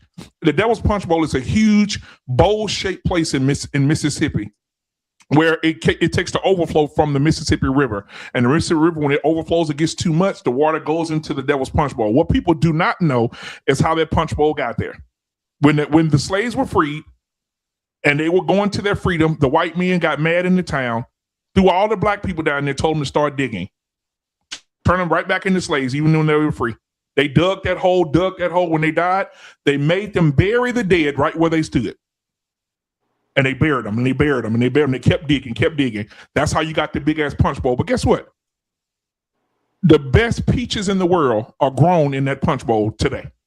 People are selling those peaches out of the bowl.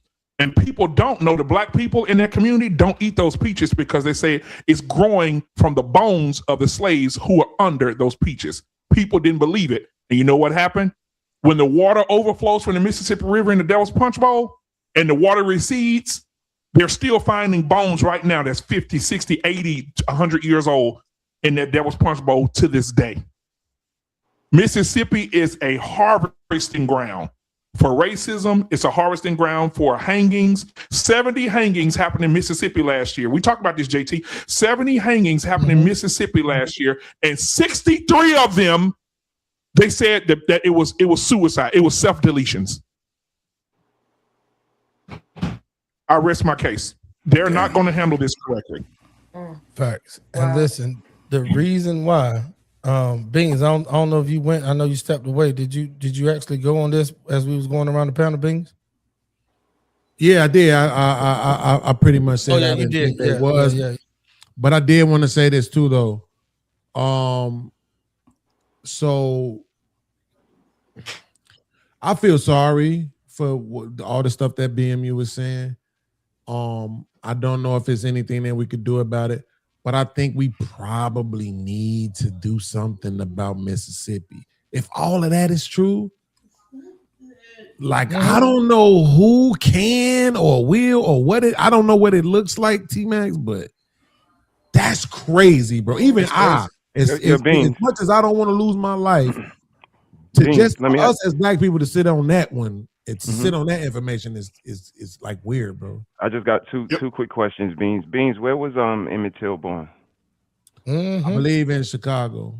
Where did he die? Where did he die?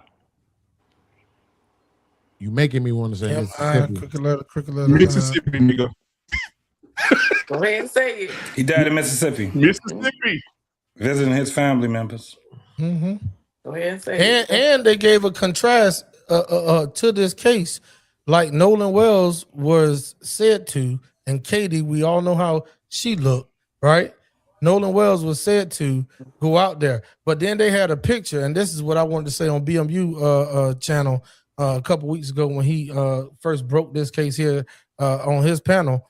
They had a picture, and they still saying that that's Nolan, even though quote unquote friend came up and said, no, that's me. I think he was just trying to turn it away. But there was a black boy with the same statue and the same shape and the same hair and the same skin tone with his back turned, looking down into the water on the bow of the boat that they said was Nolan Wells. And it was a picture of the back of the boat, or half of the boat, Nolan Wells, but then there was a white man sitting on his captain's chair in the same picture on that boat. Like it's only a half of a boat, nobody else. Nolan bending over, or supposed to be Nolan, and then a white guy sitting on the captain's chair. And I always said, why they talking about is this Nolan? Is this Nolan? Is this Nolan? And why they, if it is, then why are they talking about who the fuck is this dude driving the boat? And who I think it was Katie's dad. And when they showed a picture of the family or Katie and her people look like the same guy to me. Y'all need to go and do your research. BMU, I'm gonna give you your flowers while we here. Ever since I came over to your channel, bro, when Jay Prince for president put me on to you, and I came over there, you've been breaking these type of cases before they even some of them, bro, before they even become national news. Yeah. And that's why when you speak and talk about all these different points that probably 90% of us up here have never heard of some of these cases, bro, you do your due diligence and you keep it real because you really looking out for the cookout when you saying that you're going to expose a lot of these things. And then you got your tribe over there with R-Pain and JT and the rest of them, Scam Likely. Y'all be talking about these cases over there a lot. And I just want to give you your kudos because I learn a lot from your channel that makes me go and research some of this stuff. So I'll land my plane with that, bro. I'll pass it around the panel. Go ahead. And I'm going to say this real quick because even when YouTube, 3 years ago, JT understands this. I used to go live every day in February. I would go live from 12 to 1 every day. And I would talk about these things about African culture and how and Black people were dealt, right? And every time I dropped a video, YouTube would take it down. When I talked about how they used to take the infant babies from the slaves and wrap wire around their ankles and put them by the swamps and tap the babies and make them cry, and the alligator would come up and bite the baby. They pull the alligator in and kill the alligator, get his skin, right? I talked about these things, they took it down. But one of the things I want to say, and then I'll end it with this, and this one gives me chills, right? So I hope Bean's ready for this. There's a place called Shabuda, Mississippi. Watch this. In Shabuda, there's a bridge, they call it the Hanging Bridge. If you look and Google the Hanging Bridge right now in Shabuda, Mississippi, it still exists. This is the bridge where they hung Black people on Saturdays. And this is what people don't know. When they say when I hear people say picnic, it make me cringe. Because the root of the word picnic is pick a nigga. They would take a nigga and hang him at the bridge. And guess what? It was a thing. Everybody would come like it was a carnival. And all the white people would come to the bridge just to see niggas get dropped off by their necks. But I'm gonna say this and I'm done because I'm telling you, this shit gets me fucked up. There was a lady named Mary Turner. They hung her husband. She went to the authorities and told the authorities. They found out that Mary told the authorities she was 8 months pregnant. They went to her house, poured her out of her house, stomped her, cut the baby out of her, cut the baby up, threw the baby, and then hung her from that bridge. That's a fact. And it's a sign there right now. Every anniversary. Let me tell you how racism still exists. People don't think it does. Every year, the two signs, the two monuments that they have for Emmett Till and Mary Turner in Mississippi, every anniversary of their deaths, somebody go through there with a 357 or AR-15 and shoot the fucking monuments every year. It never fails. Google it right now. They shoot it up every year. Emmett Till has to be replaced every year to the point they had to put security cameras over Emmett Till's because every year people shooting the damn monument up, shooting his little statue up, his little sign up every year. I'm telling you, it still exists. Yeah. It bothers me. Mm-hmm. Yeah, 100. All right, listen, man, we're going to go ahead and wrap things up. I'm going to go around the panel. Any lasting words, anything? We'll start with you, JT, at the bottom. We'll come up to the top going counterclockwise. On you, JT. Great show, man. Most definitely. Great show. Great conversation. Oh, shit. When it comes down to us understanding a lot of these things that we bring up, I think it's great for our listeners to end up doing their jobs. This is one of the things that I think that we need to do because we have media like it's us media. I hate that I'm giving people ideas, but I believe that we're the media now, right? Mm-hmm. And one of the dopest things in the world for us to be able to do is to scrutinize when we hear one another talking, right? So when we hear these stories and stuff like that, I think that is the greatest thing that you can ever do is because we have the type of tools that we have, scrutinize. Mm-hmm. You don't have to take our word for it. Just scrutinize it. One of the things that I'm proud that we can do right now is to learn how to challenge what we think we know. And we can do it instantly now, right? It still takes us to be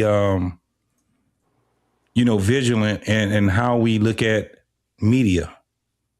But I think it's better now than it was 20, 30 years ago when they just gave us the news. It's very difficult for me to talk to like baby boomers and stuff like that because they're so used to just taking what the news say and then they just leave it at that. We don't have to just, look at the news and complain about it. We literally can be the news. We take what they say and we can scrutinize it.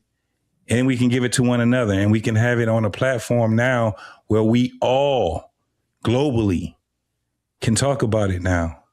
It irritates people, but so they just, they're going to be left in the dust. So big kudos to everybody that's social media, that have a social media platform, that they do their due diligence. We have fun and stuff like that. We talk about one of the things, I'm going to tell you, we ain't going to never stop talking about relationships because they're never resolved. We're not going to ever stop talking about the things, the degradation of our community because they're never resolved. So me personally, I'm going to tell you, I'm going to cheer people on when they have their own platform and they're doing it their way.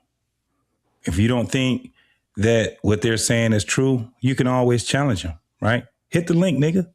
Ain't that what we say now? Hit the link. Hit the link, nigga. Right. Scrutinize. Let's see what we're going to do with that. And I Hey, ain't with that. Mr. He Said has a saying that just sticks with me, but I like to hear when he said. When people tell us, when we used to be on the panels and they used to come in and hate on us a lot when we was doing panels, Mr. He Said, remember that? And they said, why y'all keep talking about this? What did you say to him, Mr. He Said? Why do we keep talking about the same thing? Why you can't keep having these conversations? It's not a talking point if we all talking about it. Gotta be some validity there, BMU's Go from ahead, Texas. brother. You got I'm the floor.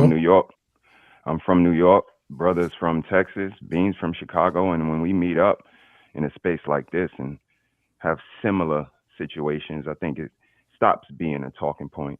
To this, I would say we say a lot of stuff over on my channel, but the one thing we say all the time is promote conscious parenting and love in abundance, because everything else is he said, she said. I'm Mr. He Said, my wife Mrs. She Said, and all the rest of that shit sound fly, but the one operative word is promote.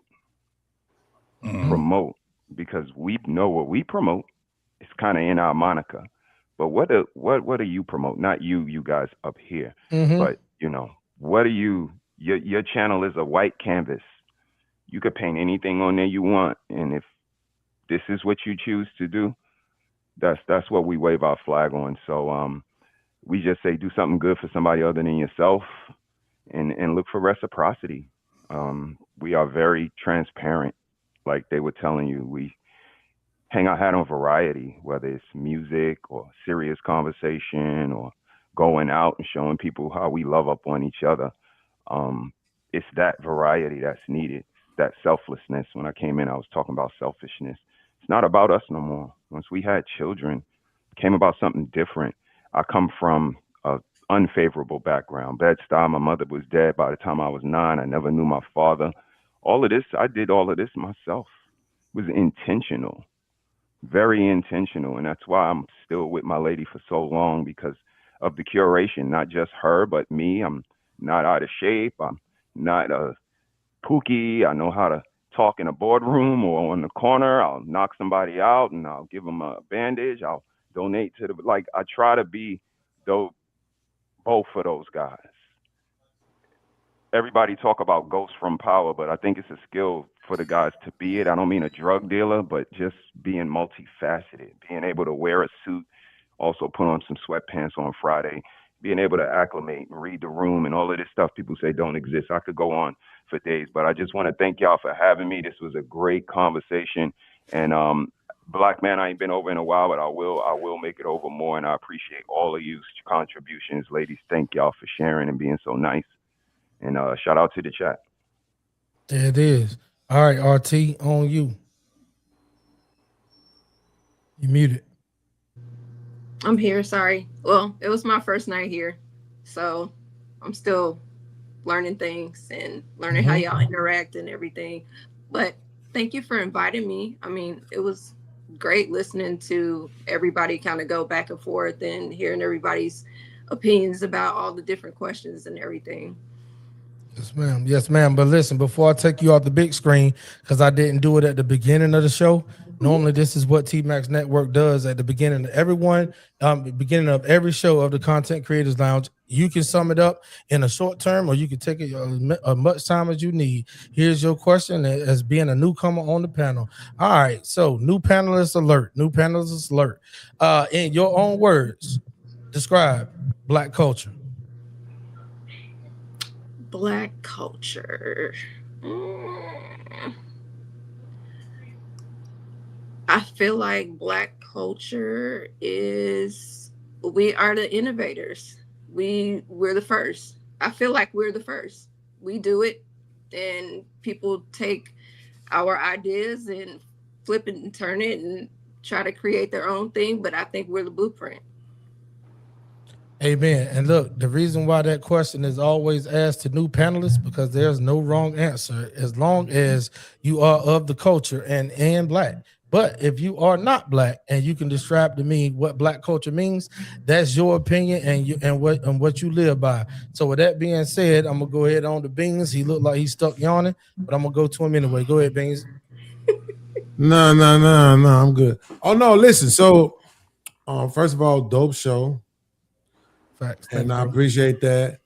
And I appreciate the fact that you actually have a panel with an eclectic panel on men and women from different walks of life and background and everything like that. It's been pretty much respectful. And even I think Jay Prince coming back and apologizes is a testament to who you are as a man and as a host of a panel show, man. So respect to you for that.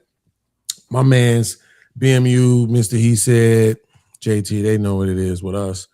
But with the ladies, I definitely respect and appreciate y'all. I mean, y'all ain't, as far as I can see, y'all ain't been disrespectful to us as men at all in the couple of times that I've seen you all on these panels. So I hope that can maintain. And RT, I just hope that sooner or later. Hey, look, RT don't look. She said, "Why?" Hey, look, if he do look, no, I just listen. I have a lot of. Go ahead, you gotta explain it to her, bro. If you doing that to her like that, that means you got reverence for her. Go ahead, bro. Absolutely. Like, look, I'm wrong. I could be wrong for this, but I feel like when I see people, I kind of know them. Now, I've been wrong. Right, because when I saw Chrissy, I thought she was Yolanda Adams' sister. Come to find out, she's more like Tracy Adams' sister. Right, so I could be wrong twice in a row. It is what it is. I mean, but if for whatever reason, when I look at you, I just think it's something there. Maybe you're not letting it out. I didn't know it was your first time here. It is what it is. We'll get to the root of it though. But I didn't want JT to think that I forgot about him. RT, that's his way of saying that she's beautiful and you're attractive and he likes what he sees. Yeah, that's what I was trying to let her That's know. what I'm saying. It's not that. It's not that. It's something else. Do y'all know who Michelle Alexander is? I've heard the name. I can't. It's hard for me. If you just look up Michelle Alexander, she wrote the book, The New Jim Crow. Okay. Right? She wrote the book about how they use the prison system to cast Black men into a second-class citizenship, right? So it's like a respect thing it's a visual thing that I create in my mind. It's a template. So when I see women and they have a certain facial structure and stuff, and hair type and all this and that, you see what I'm saying? Yeah, and phenotype is almost like I just automatically assume they're going to give me that same kind of intellect. Right. And so I have to accept the fact that I can just be wrong. Everybody's phenotype can't describe who they are as a person. But salute to you anyway. You've been respectful the whole time, though. And you let me say whatever I want to say. So it is what it is. I rock with you, though. I'm voting for you for president if you run. But I want to make sure that JT, I don't want JT to think that, oh, man, he forgot about me. This nigga don't fuck with me no more. Nah, I ain't forget. Let me bring this up. Hey, can you blow my screen up? I told him I was going to get him on this, right? Oh, shit. As you can see, oh, here we go. the definition of the word. I don't He forget don't forget at all. shit. The definition of the word cling is to hold tightly or to do what? Stick closely, right? Yes, And yes. what one of the definition of cleaves is to split and cut apart. But the second definition is to do what? Stick or adhere to closely, right? Yeah, so when I tell you cling and cleave was the same thing, your boy was right. I'm him. Damn. I stand correctly. Yeah. I I'm stand him. corrected, Beans. That's it. I stand Cling is corrected, more homie. everyday. Cleave is Okay, more what we I'm do on our really birthday. him. Yeah. Gotcha. But All that right, being said, super go dope ahead, Ben. panel. I just want to know whatever Chrissy finna do. Are we invited? Like what's up? What a party at? I'm not sleepy at all. I'm trying to stay woke. Yeah, I'll make sure that hey, matter of fact, put it in, well, it's just her name. Look up at Chrissy True Blue on TikTok and she'll be going live. I know she normally don't go past 1, so she might got 45 minutes for you motherfuckers tonight. All right, Chrissy, it's on you. Go ahead. This was a very good show. I wanted to tell RT that I think she just needs to do a little reflection for herself. Go ahead. Because when we're able to do a reflection as women, we hold ourselves accountable and we're able to say what our wrongs are. And we're open to criticism. This nigga BMU is something else. Is that shadow work? Is that also known as shadow work? Yeah, it is. BMU. Yes, it is. Okay. Absolutely. Yeah, that is. That's good too. All right, Lady Chantel, on you. Yes, very good panel tonight. Loved the discussion. I just wanted to say to Ashley, you did a very good job in dealing with that right there. Because, yeah, I don't know if I would have been able to do that one. So kudos to you for how you handled that and everything. Appreciate it. And of course, T-Max, thank you for as well, the way you handled it as well. So thank you guys. All right, BMU, it's on you. Man, listen, bro. It's a lot going on, man. A lot of serious stuff going on, but it's a lot of funny stuff going on too, man. I don't know if y'all heard about it. I'm trying to keep myself together. Hold on, wait a minute. You stupid. Go ahead. Somebody. They're exposing Roland Martin tomorrow because Roland Martin was at some woman's house and he didn't pay her. And she recorded him walking down the hallway butt naked. Oh, she respect. And she gave him 2 fingers. Yeah. And she gave him 2 What's the price on 2 fingers? Man. Whatever it was, he wasn't paying no more. That's wild. He wasn't paying no more. She gave that nigga the peace sign. Please, you have the camera looking at that nigga down the hallway, walk down the hallway butt naked. Bro, that's crazy, bro. That's crazy, boy. But yeah, so man, I'm gonna watch that tomorrow, man. You know, Tasha K is one of the ones that got the damn video. Oh yeah, man, Tasha K just, bro. But yeah, so that's crazy. Seeing Roland Martin, man, doing all that talking for all these years, and he finna get this woman finna take him through there with the leopard draws on. Yeah, leopard draws. Crazy work. Look at Mr. Says. Wait a minute. So, he walked in the hallway. Where the cake at? Where the cake at? All this shit. Listen, bro. This is crazy. But man, I appreciate everybody, man. Thank you for allowing me to be on this panel with you, T-Max, man. I enjoyed being here on Sundays with you, bro. Shout out to Ashley. Somebody's going to marry that dimple one day. We see it. We saw it. Chantel, you know, I would say something crazy to you, but you're not in the right situation, circumstance right now for me to say that to you. So I'm going to keep myself together because I don't want nobody calling me after the show. Chrissy, it's so good to see you, Chrissy. You know, thank you so much, Chrissy, for being on the show tonight. I see that. Hey, shout out our vocal. Hey man, take the camera off me. What the fuck you doing? Why you put the camera on me? So thank you so much, Chrissy. We see that you're over there on your I checked you out over there, and I also follow you over there on TikTok as well. So I don't know if you got a fashion thing that you got going on, or you know you take a lot of pictures of yourself, so you do love yourself a lot.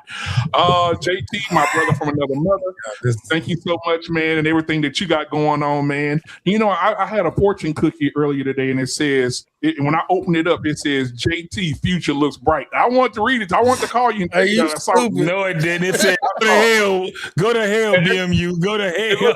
And at the bottom it said JT's favorite color red. Mr. He said, thank you. Mr. He said, thank you so much, brother. You know you're my brother from another mother, man. I appreciate everything you got going on your channel, guys. If you're not subscribed to Mr. He said, man, they over there dropping diamonds, man. So please go over and subscribe. We almost had 1,000. Took us a while, but we almost. Hey, bro, let me know when you want a campaign, brother. We can get it. Let me know. Gotcha. We can get it together. We can go with it. RT, thank you so much for being here. You do look like someone who works for Kamala Harris. And so we want you look very presidential. I do agree with Mr. Beans. You do look very presidential, like you already work in the White House right now. And Trump is probably saying, I love the blacks. I love RT. She's beautiful. Look at her. Look at the dog. I love her. I love the blacks. Mr. Beans, big head ass. It's all good with Mr. Beans. He got out of the camera, big head motherfucker. But at the end of the day, man, thank y'all, man. And we about to go get some sleep. Everybody have a good day at work tomorrow and be safe. Everybody call each other when you get off of here tonight. Make sure y'all check on each other. Okay, when you get off here, if you know somebody on the panel, pick the phone up, call them, make sure they're okay. T-Mac, you agree with that? Pick up the phone. 100% for sure. Yeah. All right, on you, Lady Ashley, on you. Again, great show. Shout out to T-Max for those 1,000 subscribers. I see you. And again, I'm big on giving people their flowers while they can smell them. So I have to give a big shout out to my man. You heard, yes, my man, T-Max. My man. What are you doing? Hey, my baby. What are you doing? Hey. Yeah. I'm claiming you on live. This is crazy. T-Max. Nah, this ain't crazy. No, hold on, BMU. Wait. Okay, I'm sorry. So I just want to say thank you for how you handled that. But guess what? I'm gonna let you finish, and then I'm gonna give you your flowers back because I ain't. Go ahead. I want to say thank you for how you handled that with JP. I'm so proud of you for your 1,000 subscribers. I think you so dope, and God ain't even through with you yet. And I look forward to continuing to pour into you. I think you're amazing, and congratulations again, love. Man, listen here. Check this out. BMU, you tripping. But listen, I'm gonna put it like this. Man, listen, I'm gonna put it like this. Ashley, you've been knowing me for quite some time, and we've been rocking together. And the woman that you are, I appreciate you doing that, but I just want to let you know when these niggas in the comments hollering at you doing all that with the dimples, I've been staying true, right? And before that, when you was watching the channel, when I had like 3 people watching a long time ago, I knew one of them was you. And with that being said, man, I appreciate you giving me those flowers. But at the end of the day, you're a woman that stands true and stay 10 toes down, even through when I wasn't and I was out there. You know what I'm talking about? So like, I'm glad that certain stuff happened in real life off these social media platforms, and that you are very understanding. So when Jay Prince was saying those things, Jay Prince, just to let you know, I didn't drop you because it's been my woman without you knowing it. But at the end of the day, I dropped you because you were disrespectful, and I'm glad you came back and apologized. Ashley, I appreciate you so much. Shout out to the panel. Shout out to T-Mac Network. Shout out to Black Man. No, nigga, stop. I'm about to drop your ass, Jay Prince. Shout out Jay to the Prince. Panel. I'm calling you Jay Prince because you about to get dropped. You digging in the crates, nigga, like the rap song back in the day. You digging in the crates. Come back to the camera. BMU, come back to the camera. Go ahead, do your thing. I'm gonna let you got it. I just want to say, if loving you is wrong, I don't want to be right. Okay. If we look into the mind of Maya Angelou, what would she say right now with the love that we're seeing out here in the atmosphere? What would she say? Right. She said that love is in and out of time, in and out of time. So I just want to let you guys know that I love the love. I love the experience. I love your eyes. All right. And so I just want to shout out to Ashley, and I want to shout out to T-Max. You niggas are just gonna be a power couple, and I just want to say, I see other power couples happening because biblically the Bible says you become that thing that you're around. So when I see that love, I know there's more love here somewhere. Shout out Abokoshe. Hey, we're about to run up out of here. That's what I'm. Good night, T-Max, man. Hey, listen. Hey, good night, homie. Hey, look, man. Salute to the panel. Let me do this right quick though before you go, JT. Thank each and every last subscriber. I'm not just talking about the 24 that hit it tonight. Hold on one second, man. Not the 24 that hit it tonight. Not the 62 to 100 that hit it since we've been rocking with BMU over there on Black Man Unfiltered. I'm talking about all the way back to the first subscriber. I'm talking about all the way back when I created a channel and didn't have no videos. I'm talking about a couple years ago when I wasn't even going live on no streaming platforms, TikTok, Instagram, Facebook. I don't do none of that and go live from my channel. The only reason why I go live from this platform called YouTube, because I can be myself. I ain't got to say abbreviations like unalived and fucking none of that other bullshit, right? I can say what I want to say because I ain't worried about not being monetized. I don't do this for money. I do this because there's 5 major areas in a lifetime. And that's physically, mentally, spiritually, socially, and financially. And once we get that under wraps and we got somebody representing and standing up for all 5 areas, and they can come together like Voltron and make one platform, that's the reason why you got T-Max Network. And that logo behind me, that canvas on the wall, says this is the Minority Asset Exchange. Not minority because we black. Not minority because we are some race of people that's the smallest few in this country or in the world. Minority because we black, white, Asian, Puerto Rican, whatever Latino or whatever you want to call it. That's the reason why we the minority. Those few of us that's willing to have the conversation. So with that being said, this is T-Max Network. I am your host, T-Max. Shout out to my co-host, BMU. I'm proud of you, boy. Chrissy True Blue. I'm proud of you too, homie. Hey, look, man, love each and every last one of y'all. Y'all take it easy. Tonight has been a night. Hey, look, go over to TikTok right now. I hope she give us at least 15 minutes. And shout out all 4 seasons with my co-host, Chrissy True Blue. And I love y'all. Peace. Peace out. Father God, I come before you today. Head bowed and body bent. T-Max, I'll give it up, give it up, give it up, give it up, give it up. Thank you, thank you, thank you, brother.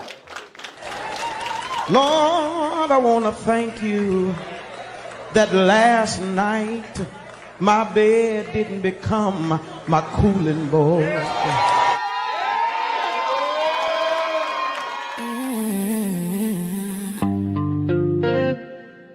Welcome to the Content Creators Lounge. Curated by T-Max, yeah, you know the name. Powered by T-Max Network, where creators speak freely and authentically.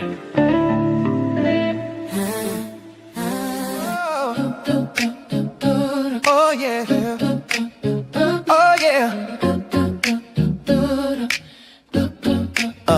Yeah. Welcome to the Content Creators Lounge. T-Max set the tone, let your guard come down. Yeah. This ain't surface talk, this real life sound, where truth and timing always come around. Yeah, open mics, open hearts, no filter here.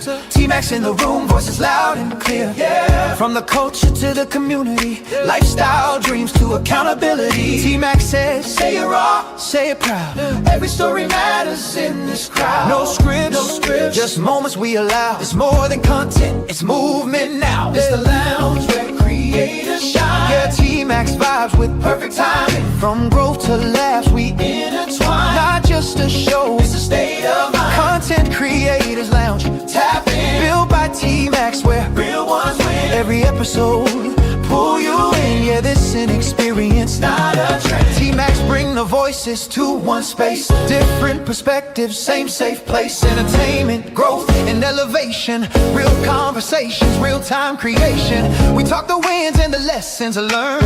Every mic hot, every story earned. Laugh a little, think a lot. Yeah, every topic hit a spot. Woo! If it matter to you, it matter here. T-Max make it clear. Every voice sincere. Say it how you feel. Say it with your chest. This the lounge where creators give their best. This the lounge where creators shine.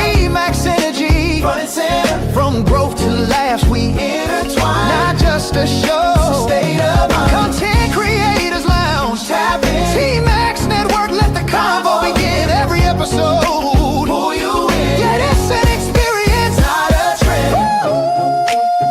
Yeah. T-Max Network.